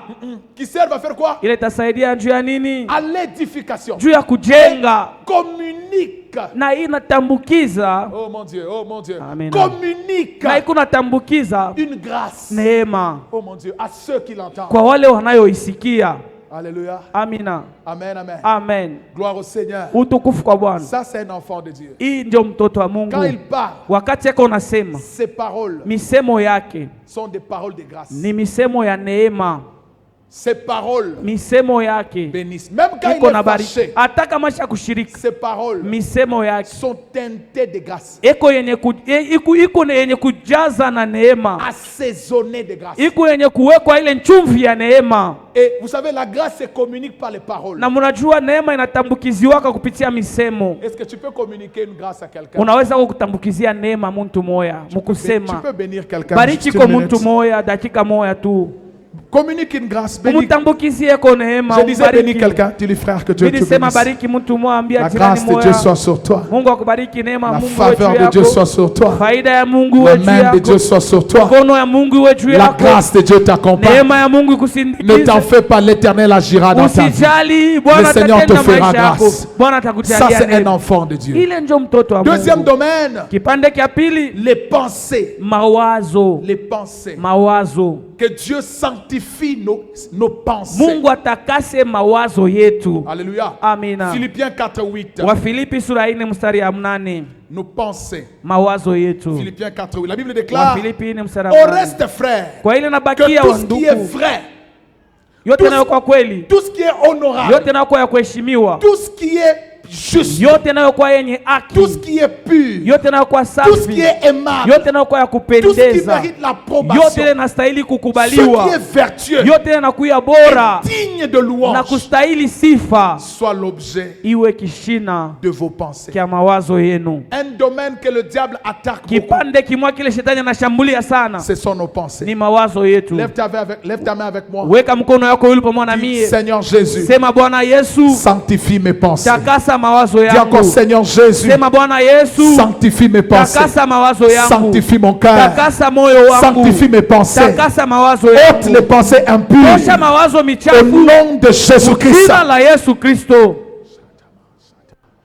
Troisièmement, Ya tatu, ici je ne vais pas beaucoup expliquer, je vais hapa juste passer sitafasiria et sana, on va tapita prier. na kisha taomba. Les actions Matendo ou les œuvres. au matendo, Romains 6, Roma sura yake ya 6 11 à 14. mstari 11 mpaka Les 14. actions, Matendo, les œuvres. matendo. Quatrièmement, Ya ine, troisièmement, j'ai dit les actions ou les œuvres. ya tatu sa Romains matendo 6, 11 à wa 14. Roma 6:14 mpaka Quatrièmement, 16. Ya ine, Les relations. mahusiano na watu. Les relations. Mahusiano, Un enfant de Dieu mtoto wa Mungu a de bonnes relations. eko na mahusiano nzuri. La Bible dit dans 1 Corinthiens 15, Biblia inasema mwa Korinto wa kwanza 15 33 à 34, 33 34, les mauvaises compagnies warafiki wabaya corrompent wanaribisha les bonnes mœurs. matabia mazuri. Toi, tu dis que tu es enfant de Wewe Dieu. uko unasema kwa mtoto wa Mungu, Qu'est-ce que tu fais avec les ni païens? nini unafanyaka na wapagano? Qu'est-ce que tu fais au bar? Ni nini unafanyaka kumabara? Qu'est-ce que tu fais chez les Ni prostituées? nini unaenda kutafuta kubakaaba? Qu'est-ce que tu fais avec cette Ni personne-là? nini unafanya na ule muntu ule? Un enfant de Dieu, Mtoto wa à Mungu cause de Dieu, kwa ajili ya Mungu gère ses relations. anachunga Il mzuri choisit mahusiano, ses relations. anachakulaka watu wa kunyana mahusiano. Alléluia. Amina. Et enfin, Na kwa kumaliza, le cinquième domaine, et je termine. pour ce kipande matin. kia tano na mimi namaliza, Les attitudes. maali. Les attitudes. Maali, La manière de réagir. namna yako ya kujibu. Un enfant de Dieu, Mtoto wa Mungu, si tu veux le connaître, kama unapenda kumjua, bouscule-le. umchokozi, Sa manière de réagir, namna ya kujibu, tu sauras que c'est un enfant de Dieu. utajua kama mtoto wa Mungu. Mais c'est un païen. Kama ni mpagani, Essaye. pima tu 6600 volts. Essaye. moto ya kotea mbari, Ah, mais c'est pas vrai. moto ya kotea mbari. Ah, il y a des gens ici à l'église, on dit, où est maman, où est? Kuku watu wa mkanisa au mama bengine Ni moto. ni 5600 volts Ya kota wapi? mbari. Ukipime tout à Si tu oses, tu verras. Ukipime tout à Si tu oses, tu verras. Les attitudes. Maali. Mais Philippiens chapitre 2 verset 4 à 8 Wa nous Filipi dit, sura ya pili mstari wa 8 ine mpaka 8 nasema 2 4 à 8 nous dit, Philippiens 2 4 à 8, que chacun de vous, au lieu de considérer ses propres intérêts, considère aussi ceux des autres. Ayez en vous Mwe les ndani yenu. sentiments na nia qui étaient en ile Jésus-Christ. likuya ndani ya Yesu Kristo. Alléluia. Amina. Ayez en vous quoi? Mwe ndani yenu na Les nini? sentiments. Na nia ile ilikuwa ndani Jésus ya Yesu était un homme Kristo. humble. Yesu alikuwa mtu mnyenyekevu. Jésus était un homme accessible. Yesu alikuwa mtu ule watu wote waliweza kukuta. Il s'est humilié lui-même. Alijinyenyekeza yeye mwenyewe. Alléluia. Amina. Lequel existant en forme de Dieu n'a point regardé comme une proie arrachée d'être égal avec Dieu, mais s'est dépouillé lui-même en prenant une forme de serviteur, en devenant semblable aux hommes, ayant paru comme un simple homme. Il s'est humilié lui-même, se rendant obéissant jusqu'à la mort, même jusqu'à la mort de la croix. C'est pourquoi aussi Dieu l'a souverainement élevé et lui a donné le nom qui est au-dessus de tout nom, afin qu'au nom de Jésus, tout genou fléchisse dans les cieux, sous la terre et sous la terre, et que toute langue confesse que Jésus-Christ est Seigneur, à la gloire de Dieu le Père. Que Dieu bénisse sa parole. Mungu abariki neno lake.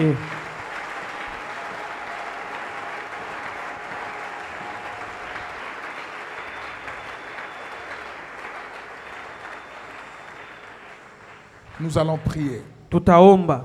Et la prière est une prière de repentance. Na maombi tutaomba ni maombi ya kutubu. Je veux que chacun vraiment regarde au-dedans de lui. Napendelea kila mmoja ajitazame ndani yake Pendant quelques minutes, madakika kidogo tu. si tu réalises Na kama unatambua que ton caractère, kusema tabia que yako, ta vie maisha yako n'honore pas le Seigneur, haimheshimishe Bwana, que si tu réalises na kama unatambua que ta vie kusema maisha yako n'honore pas le Seigneur, haimheshimishe Bwana, tu vas t'humilier devant lui. utajinyenyekeza Tu mbele vas yake, demander pardon. utamulomba Nous buluma. allons prier ensemble pour cette repentance Tutaomba pamoja kutubu afin que Dieu sanctifie nos cœurs ili Mungu atakase et que mioyo Dieu zetu purifie nos cœurs. na Mungu asafishe mioyo zetu. Prions au nom puissant de Tuombe Jésus. mujina la uwezo la Yesu. Tu peux parler au Seigneur. Sema na Bwana. Élève ta voix et parle. Pandisha sauti yako na Élève ta sema. voix et parle. Pandisha sauti yako na Élève ta sema. voix et parle, ma Pandisha soeur. sauti yako na sema Élève ta dada. voix et parle, mon Pandisha frère. sauti yako na sema Est-ce que ndugu. quelqu'un peut parler au Seigneur au Kuna nom de mtu Jésus? anaweza kusema na Bwana Pendant mjina que la tu pries, dis Yesu. à Dieu que ma Wakati vie huko naomba unasema Bwana soit un maisha yangu témoignage. iwe que ma ushuhuda. vie Maisha yangu soit un témoignage. iwe ushuhuda. Prions au nom puissant de Jésus. Tuombe mjina la uwezo la Prions au nom Yesu. puissant de Tuombe Jésus. mjina la uwezo la Prions au Yesu. nom puissant de Jésus. Tuombe mjina la uwezo la Élève ta Yesu. voix et parle au Seigneur. Parle Paza au Seigneur. sauti Parle au yako, Seigneur. sema na Parle au Bwana. Seigneur. Parle au Sema na Seigneur. Bwana, sema na Parle au Bwana. Seigneur. Parle au Sema na Seigneur. Bwana, sema na Parle au Bwana. Seigneur. Sema Au na nom Bwana puissant de mjina la Jésus. uwezo la Yesu. Alléluia. Shike baba sata. Shada baba seke baba sata. Shike baba sata. Nilipofika Goliko utalika iona uko nene. Est-ce que quelqu'un peut continuer à prier? Tu peux continuer à prier. Tu peux continuer à prier. Endelesha Continue à kuomba. prier. Continue à prier. Continue Endelesha à prier. kuomba, endelesha Alléluia. kuomba. Oshike baba sata. Shenderebo shike baba sata.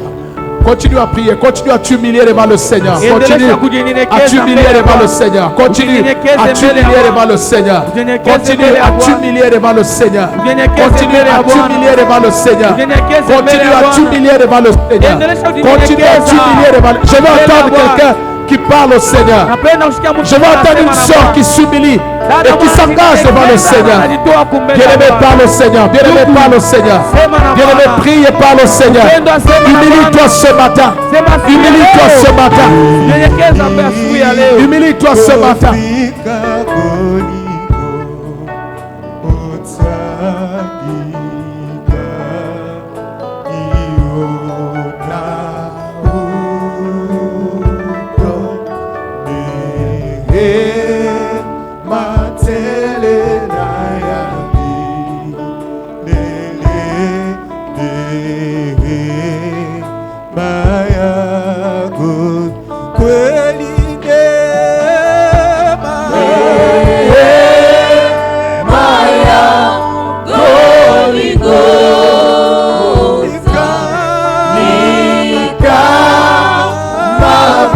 Est-ce que tu peux prier?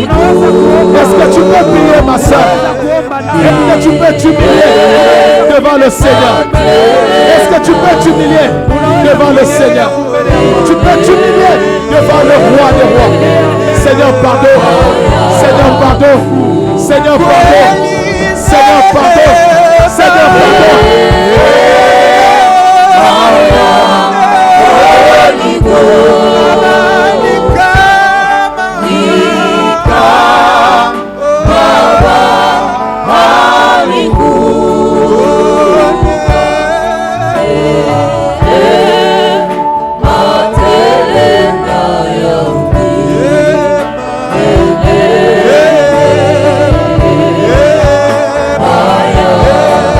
humilie-toi devant le Seigneur. Humilie-toi devant le Seigneur.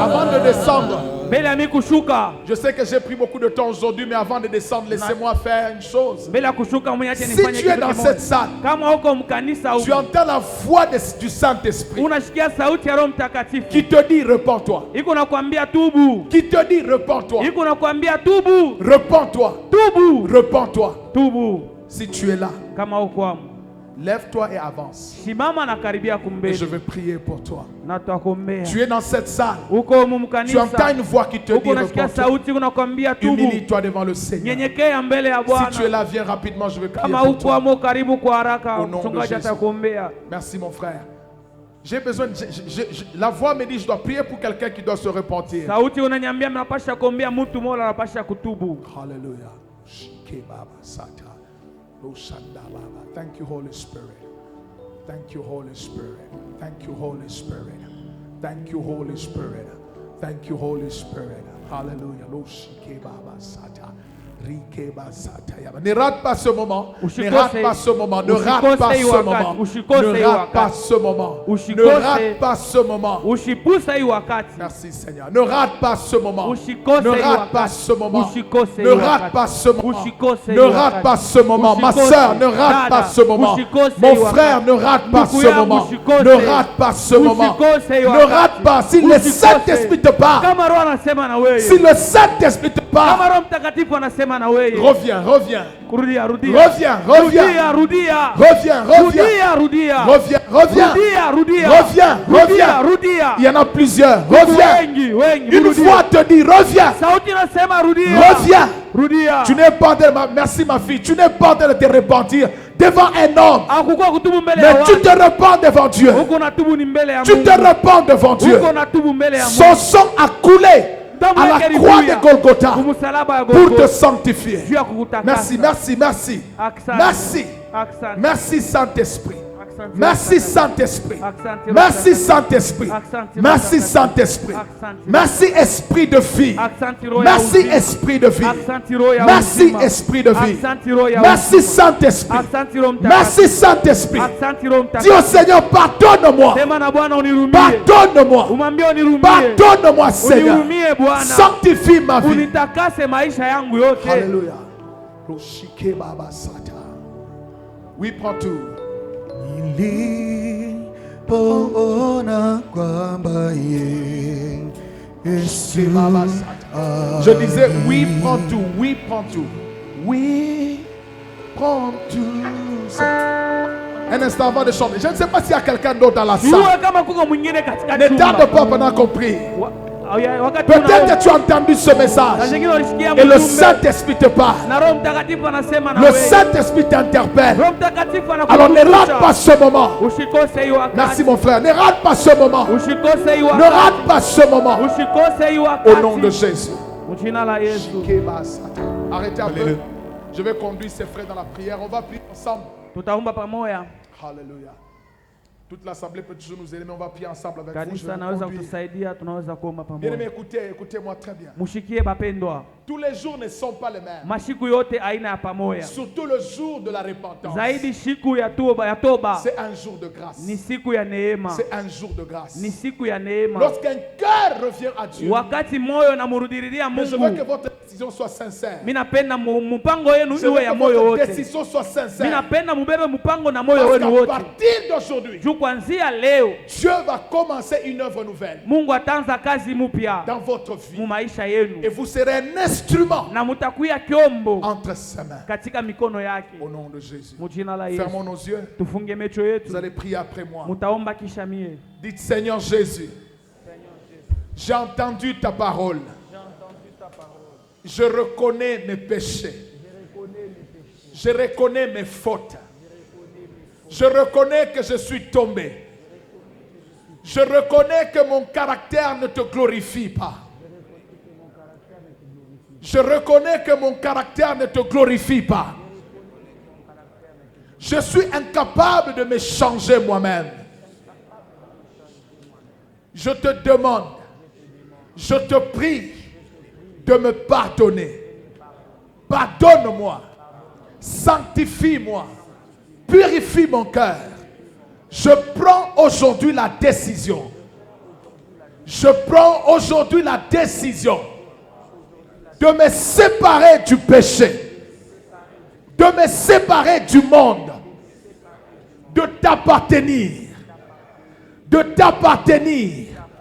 de faire ce qui est agréable à toi. Je me consacre à toi, je m'offre à toi, je me donne à toi comme un instrument de sainteté, de pureté, de justice. J'abandonne les œuvres du diable.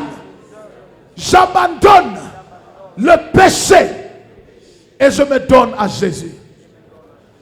Donne-moi ton esprit. Remplis-moi de ton esprit. Rends-moi capable de marcher d'une manière agréable à toi. Merci Seigneur Jésus. Merci Seigneur Jésus.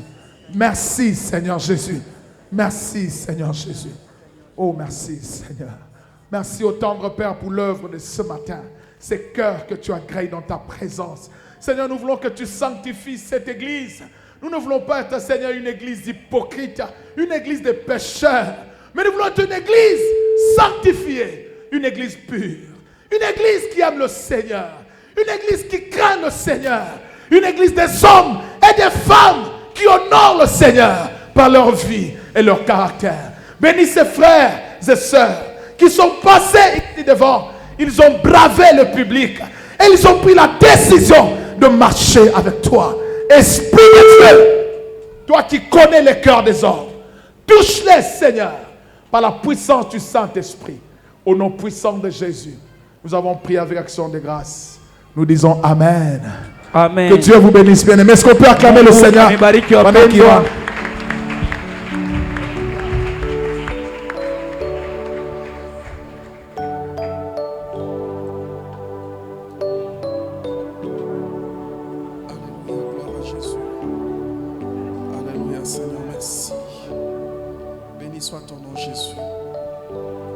Amen. Amen. Devant un tel message, il n'y a qu'une attitude qu'il faut prendre. Mbele ya mjumbe kama hii hali moja pule ya kuchukua. Comme le Seigneur lorsqu'il enseignait devant la foule. Vile Bwana wakati alifundisha umati. Et qu'une femme s'est écriée. Na mwanamke moja akalalamika. Heureux le sein qui t'a porté. Heri tumbo iliyokuchukua. Heureuse le mamelle qui t'ont allaité. Heri maziwa ilikunyonyesha. La réponse du Seigneur était simple et claire. Jibu la Bwana lilikuwa yepesi pia ya wazi. Le Seigneur répondit. Bwana akajibu. Heureux plutôt ceux qui écoutent la parole de Dieu. Heri lakini heri kwa wale wanasikia neno la Mungu. Et qui la pratiquent. Na wanaweka katika tendo. Amen. Amina. C'est bien pour nous d'écouter cet enseignement merveilleux. Ni mzuri kwetu kusikia hii mafundisho ya ajabu. Mais c'est encore mieux pour nous de la pratiquer. Lakini ni lazima tena sana kwetu kuiweka katika tendo. Que Dieu bénisse son serviteur qui nous a bénis ce matin. Mungu abariki mtumishi wake alitubariki asubuhi ya leo. Nous voulons rapidement passer aux offrandes. Tunapenda kwa haraka kupita kusadaka. Nous allons premièrement inviter ceux qui ont amené leur dîme et action de grâce. Tutaanzia hapo kualika wale walileta chekumi na sadaka yao ya shukrani. À passer rapidement devant. Wapite kwa haraka kumbele. Vous avez amené votre dîme, votre action de grâce, passez devant. Murileta chekumi, sadaka yenu ya shukrani, karibu kumbele.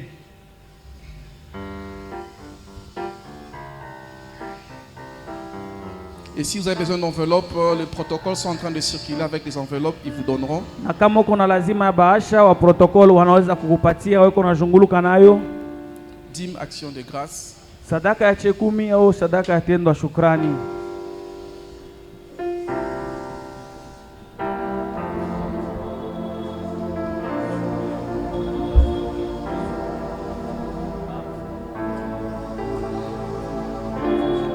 Nous allons prier avec le pasteur Gabriel. Tutaomba na mchungaji Gabriel.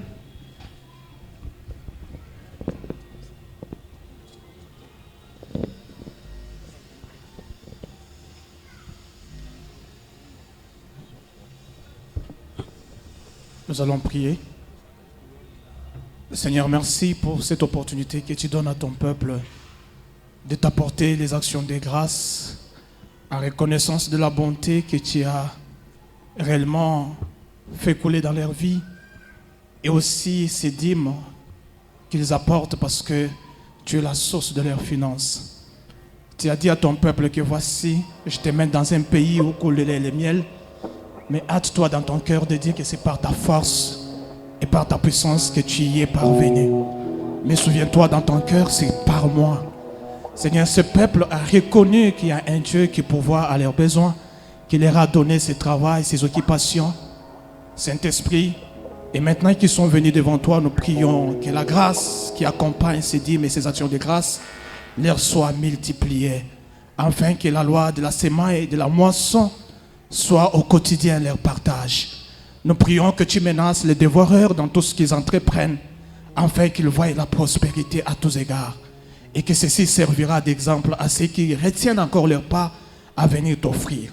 Daigne bénir aussi les offrandes que ton peuple va encore apporter, des offrandes ordinaires, et qu'elles soient sanctifiées et qu'elles puissent aider à l'avancement de ton œuvre. C'est au nom de Jésus que nous avons ainsi prié. Amen.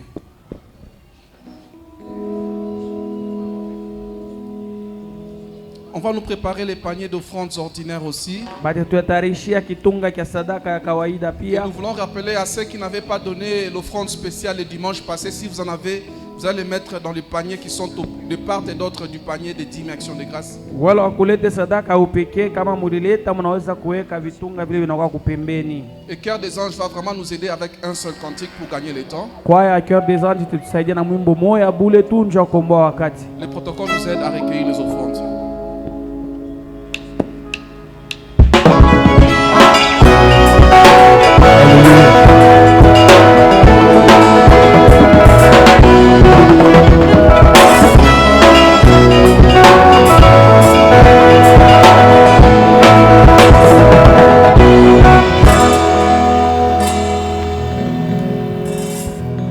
Acha kutombola juu ya kazi ya Mungu. Tangu mirianza kama nina pisone yanitokeza wako napenda kuyacha. Sikia Mungu jona nipaka anatumaka kula kubabaya na mazuri kwa neema. Maisha huko nayo ni Mungu na vyote huko nayo ni Mungu. Tazama hautakufa mpaka uombe baraka yako. Mungu ni mwaminifu, hasira zake Mungu.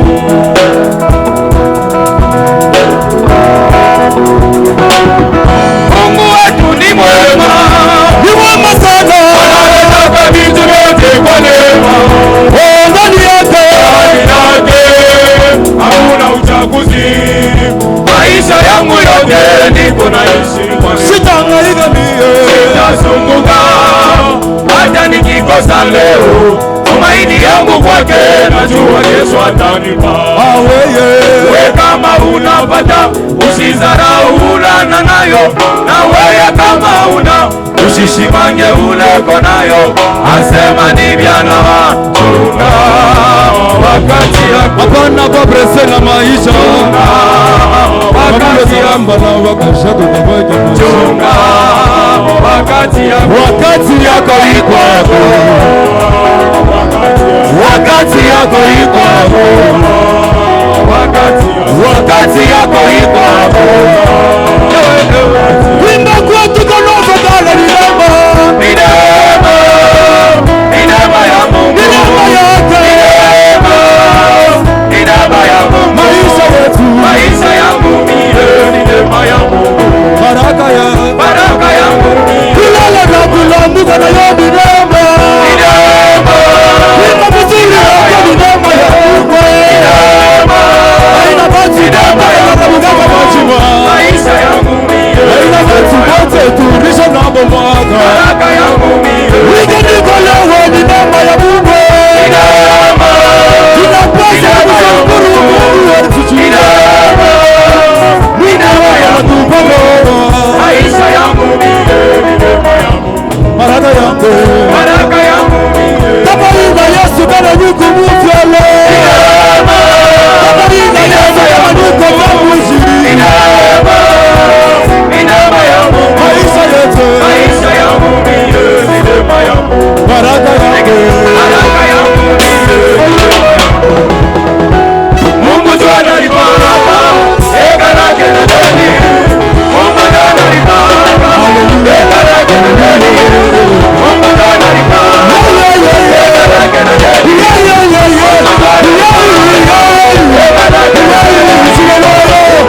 analetaka madolari, analetaka mareo, nalikwambia weye, Yesu anakutosha mbali, anakutosha mbali weye, nalikuwaka weye, nalikuwaka weye, hivi wetu mgongo, lakini Yesu wangu anakujulisha kubatu, anakujulisha kubatu, anakuonyesha kubatu.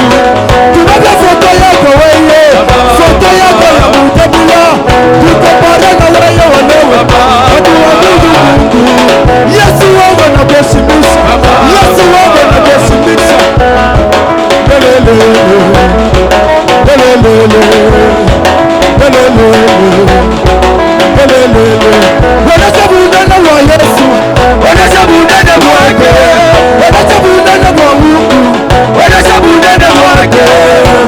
Azamulele, azamulele, azamulele, azamulele. Yesu wangu, azamulele, Yesu wangu, azamulele, Yesu wangu, azamulele, Yesu wangu, azamulele, Yesu wangu, azamulele.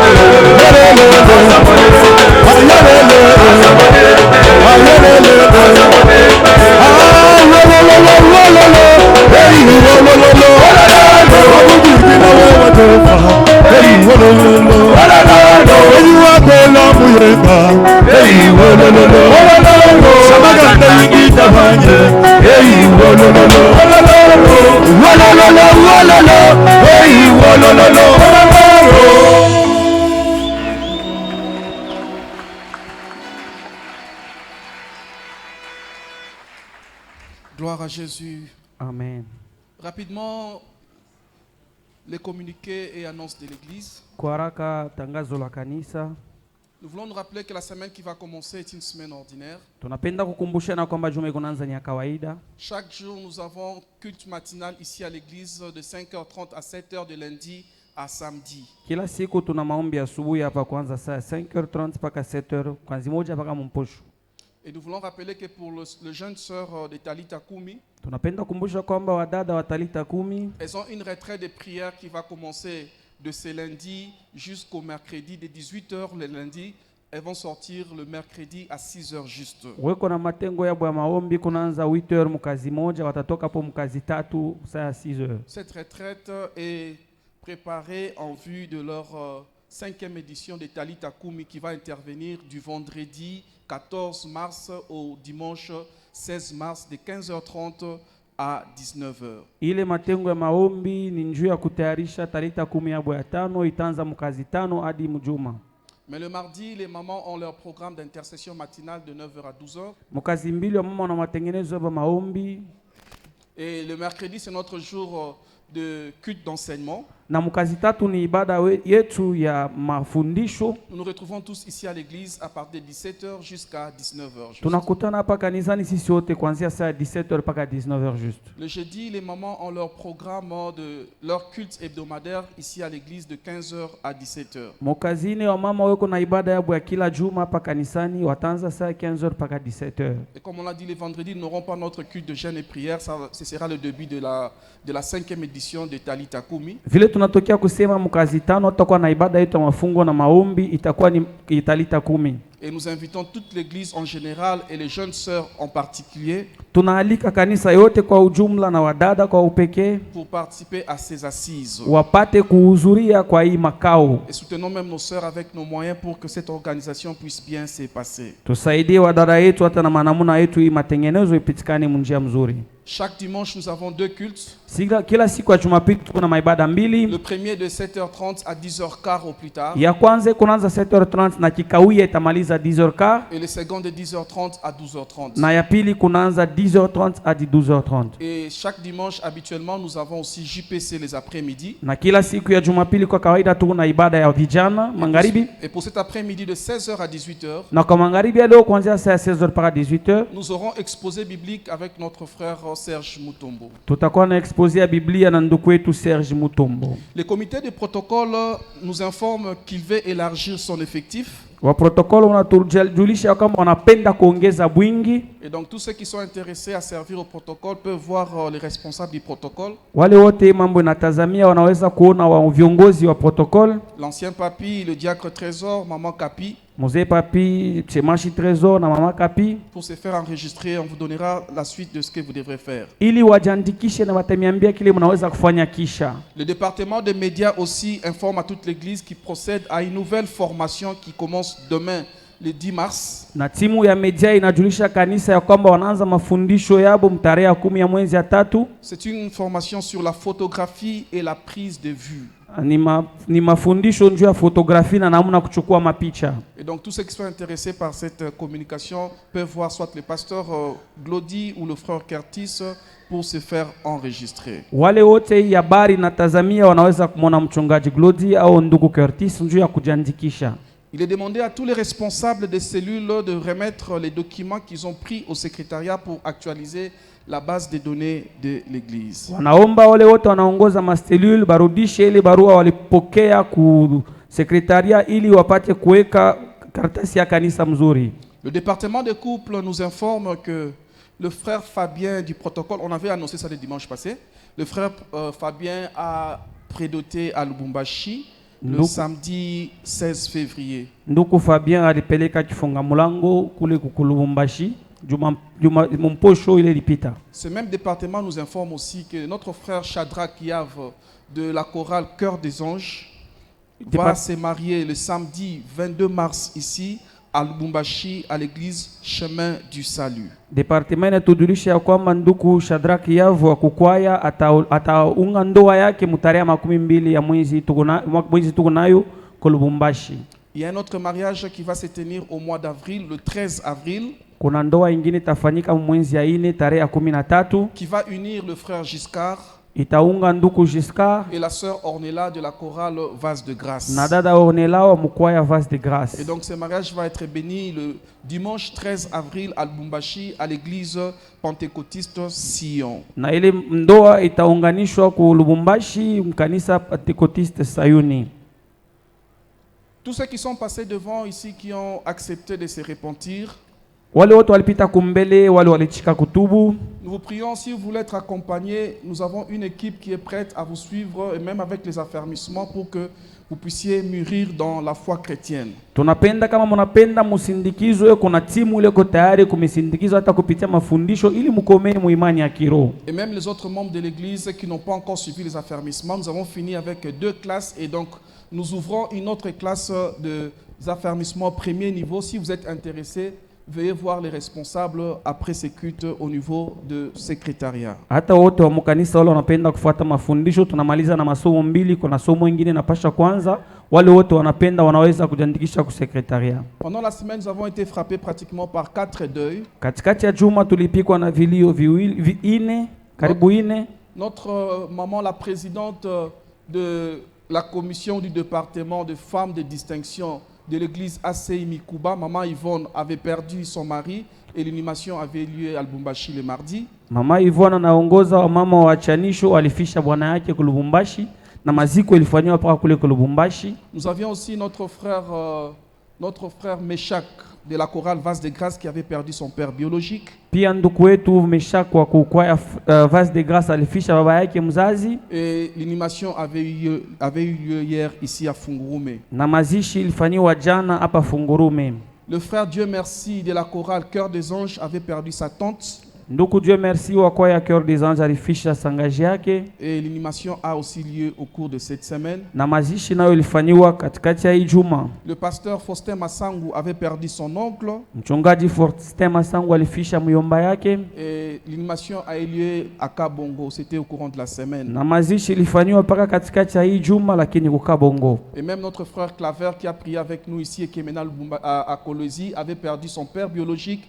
Et l'enterrement avait eu lieu hier à Fungurume. Na ndugu wetu Clavel aliomba nasi hapa lakini hapa sasa anaikala Kolwezi, alifisha baba yake na mazishi ilifanywa jana hapa Fungurume. Veuillons soutenir nos frères qui ont été éprouvés par nos appels, par nos visites. Tutie moyo wandugu wetu wote walifishwa wapate kupitia kuwaita na kubatia moyo. Nous voulons vous voir, vous qui êtes venus prier avec nous pour la première fois aujourd'hui. Tunapenda kumiona mwabale munaomba nasi leo, ni mara yenu ya kwanza. Si vous êtes là, nous vous prions de vous lever. Kama mukumu ni mara yenu ya kwanza, muko wageni, tunemiomba msimame. Nous voulons vous saluer au nom du Seigneur Jésus-Christ. Tunapenda kumipokea mujina la Bwana Yesu Kristo. Veuillez vous lever s'il vous plaît, c'est votre première fois de prier avec nous. Munaweza kusimama, ni mara yenu ya kwanza kuomba na shie. Gloire à Dieu. Gloire à Dieu. Que Dieu vous bénisse, chers frères et sœurs, maman, Mungu papa. amebariki wa ndugu na dada wapendwa. Nous sommes très honorés de vous voir Tunaheshimishwa sana kumiona et vous êtes la bienvenue dans la maison du na Seigneur. tunemikaribisha munyumba ya Bwana. Nous sommes l'église Alliance Chrétienne Internationale Sisi ni kanisa Alliance Chrétienne Internationale et nous confessons Jésus-Christ comme notre seul Seigneur et Sauveur. na tunamukiri Yesu Kristo kama Bwana wetu na Mwokozi wetu wa Nous pekee. voulons vous donner d'autres détails sur l'église. Tutamipatia habari ingine juu ya kanisa yetu. Voilà pourquoi nous vous prions de sortir avec les protocoles Juu kwa maana tunamiomba mutoke pamoja na protocol qui vous conduiront à la permanence où nous vous donnerons d'autres détails sur l'église. wale watemiongoza ku permanence kule watampatia habari zingine za kanisa zetu. Pendant qu'ils sortent, nous acclamons le Seigneur pour Wakati eux. yuko natoka tunamshangilia Bwana. Et bon dimanche à nous tous. Merci.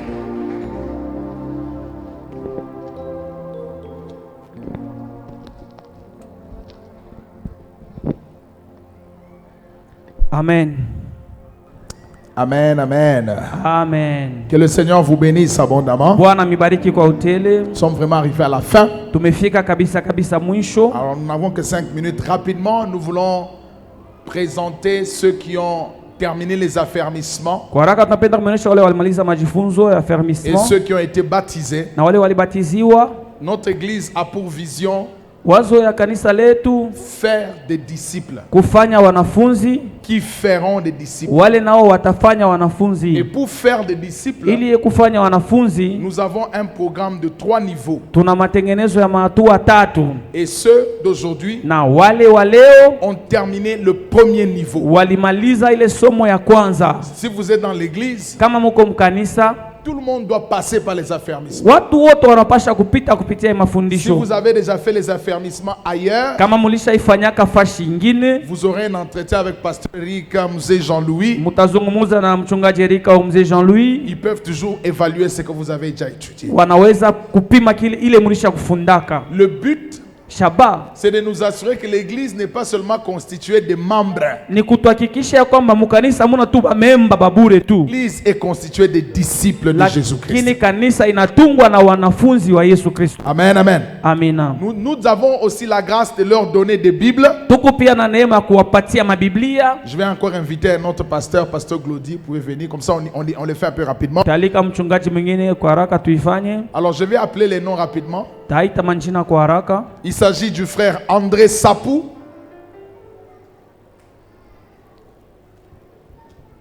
Frère André Sapou. Frère Pangou Petido Jean. Ils ne sont pas là. On va présenter les gens, ils ne sont pas là. Kasongo Wangouya Christian.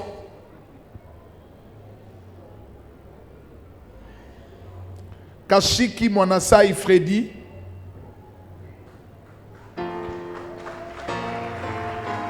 Manzangi Songa Emmanuel. Ilungawa Ilunga Jeff. Ilungawa Ilunga Jeff. Kabila Njibu Wael. Kabila Njibu Wael. Putu Kapembe Jocelyne. Putu Kapembe Jocelyne.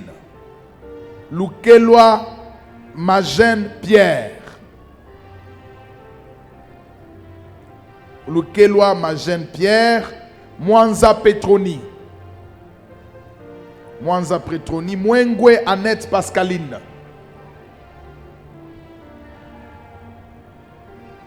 Mand Mukachung Judith. Gizi Maluiswa Obed. Gizi Maluisa Obed. Ntanda Njila Adjeri. Tanda Njila Adjeri. Ilunga Kabwende Karine. Ilunga Kabwende Karine. Bov Ubite Chris. Mbov Ubite Chris. Mbala Mutwale Diems. Mbala Mutwale Diems. Kilanga Célestin Renard. Kilanga Célestin Renard. Numbi Ilunga Lumière. Numbi Ilunga Lumière. On va écrire vos noms juste après, comme on l'a fait un peu rapidement. Vous allez passer au bureau avec le certificat. Mugula Belezi Franck. Mugula Belezi Franck. Ngoy Michael. Ngoy Michael. Et enfin, Kabengele Dan. Voilà, gloire au Seigneur. Voilà, ils ont terminé. On peut acclamer le Seigneur pour eux. Walimaliza, tushangilie Bwana kwa ajili yao. Maintenant, frères, vous qui avez terminé les affermissements, Mwebale munamaliza mafundisho, vous êtes autorisés à entrer dans les départements. munaruhusiwa kuingia madepartement. Dans les départements, il y a aussi une période d'observation. Mumadepartement kuku wakati ya kumichunguza, kumitazama mzuri. Ça va jusqu'à 6 mois. Inawenda paka miezi 6.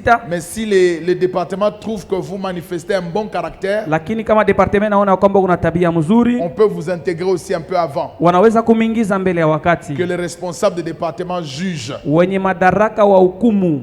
Que Dieu vous bénisse. Mungu amibariki. On va prier pour eux. Tawaombea. Seigneur, nous prions pour ces bien-aimés frères et sœurs qui ont terminé ce programme d'affermissement, leur première étape de la croissance spirituelle.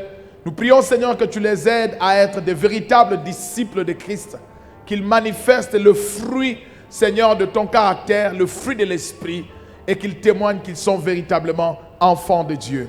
Bénis leur vie, bénis les enseignants, au nom de Jésus. Amen. Amen. Pendant qu'ils rentrent à leur place, Wakati wako narudia pa bichi byabo, nous acclamons le Seigneur. tunamshangilia Bwana.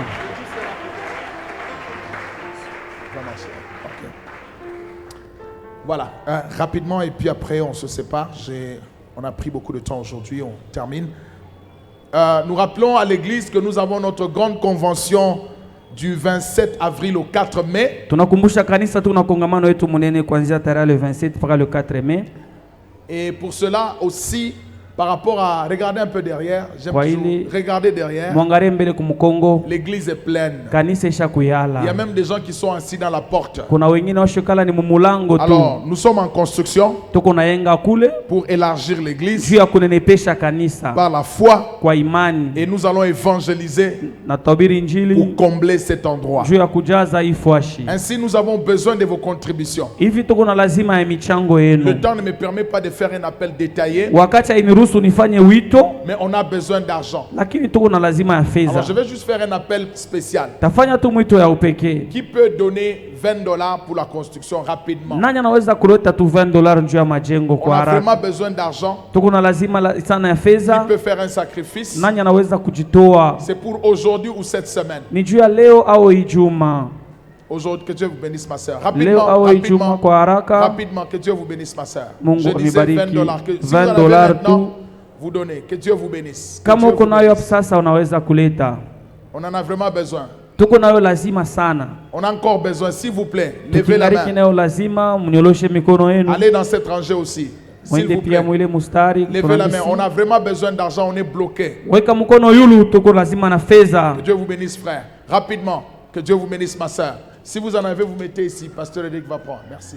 Merci. Quelqu'un d'autre, s'il vous plaît, levez la main. On a vraiment besoin d'argent. Que Mwingine. Dieu vous bénisse. Que Dieu vous bénisse, homme de Dieu. On a besoin d'argent. Rapidement. $20. Je disais $20. Tuko na lazima ya fedha. Mimi nasema $20.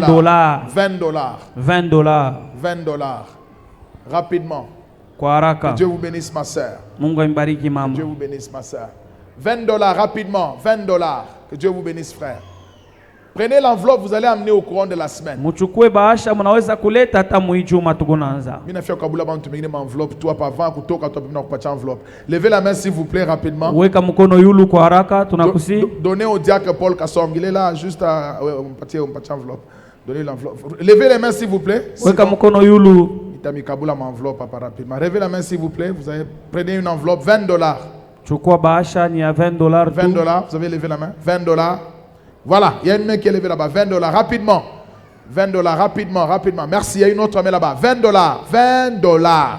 Je pousse encore, on est vraiment coincé. 20 Minasukuma $. sana C'est un tena. sacrifice, tu n'as pas Inakuwa ni programmé ça, mais tu donnes kujitoa. quand même. Hawakupange kuileta lakini 20 unaileta tu. $, rapidement. Merci, maman Françoise. Que Dieu vous bénisse. 20 $, rapidement. On est vraiment coincé.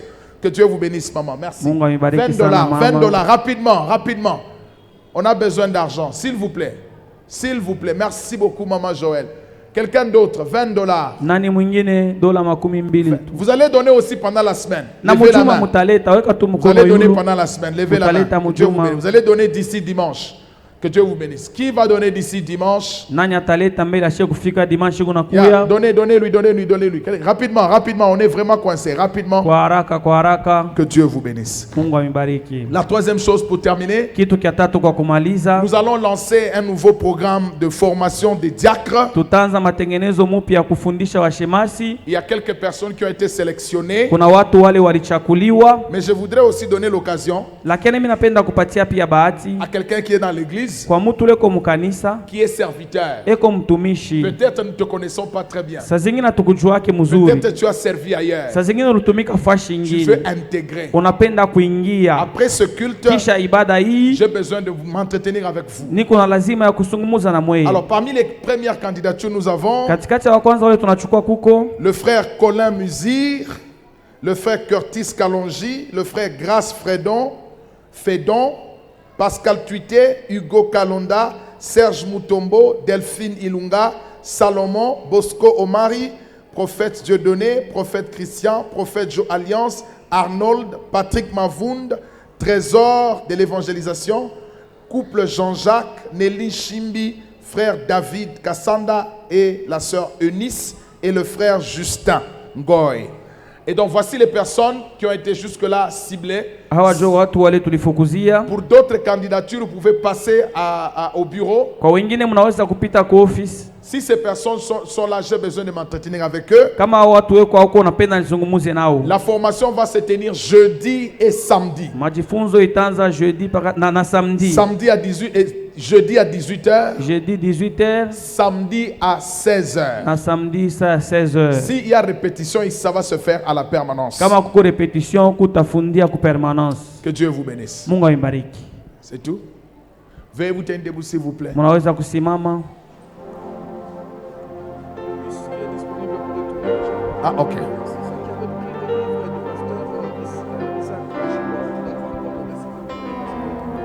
Ok. On me dit qu'aujourd'hui le bus est disponible pour ceux qui habitent loin. Bus kwako leo kwa wale wanaikala mbari. Donc le bus peut vous aider déjà. Bus naweza kumisaidia. Pour ceux qui ont pris les livres du pasteur Isaac, Kwa wale walichukua kitabu kia mchungaji Isaac, on vous exhorte aussi de payer. tunamisi mupate kulipa. Lèvons nos mains. Tuinue mikono yetu.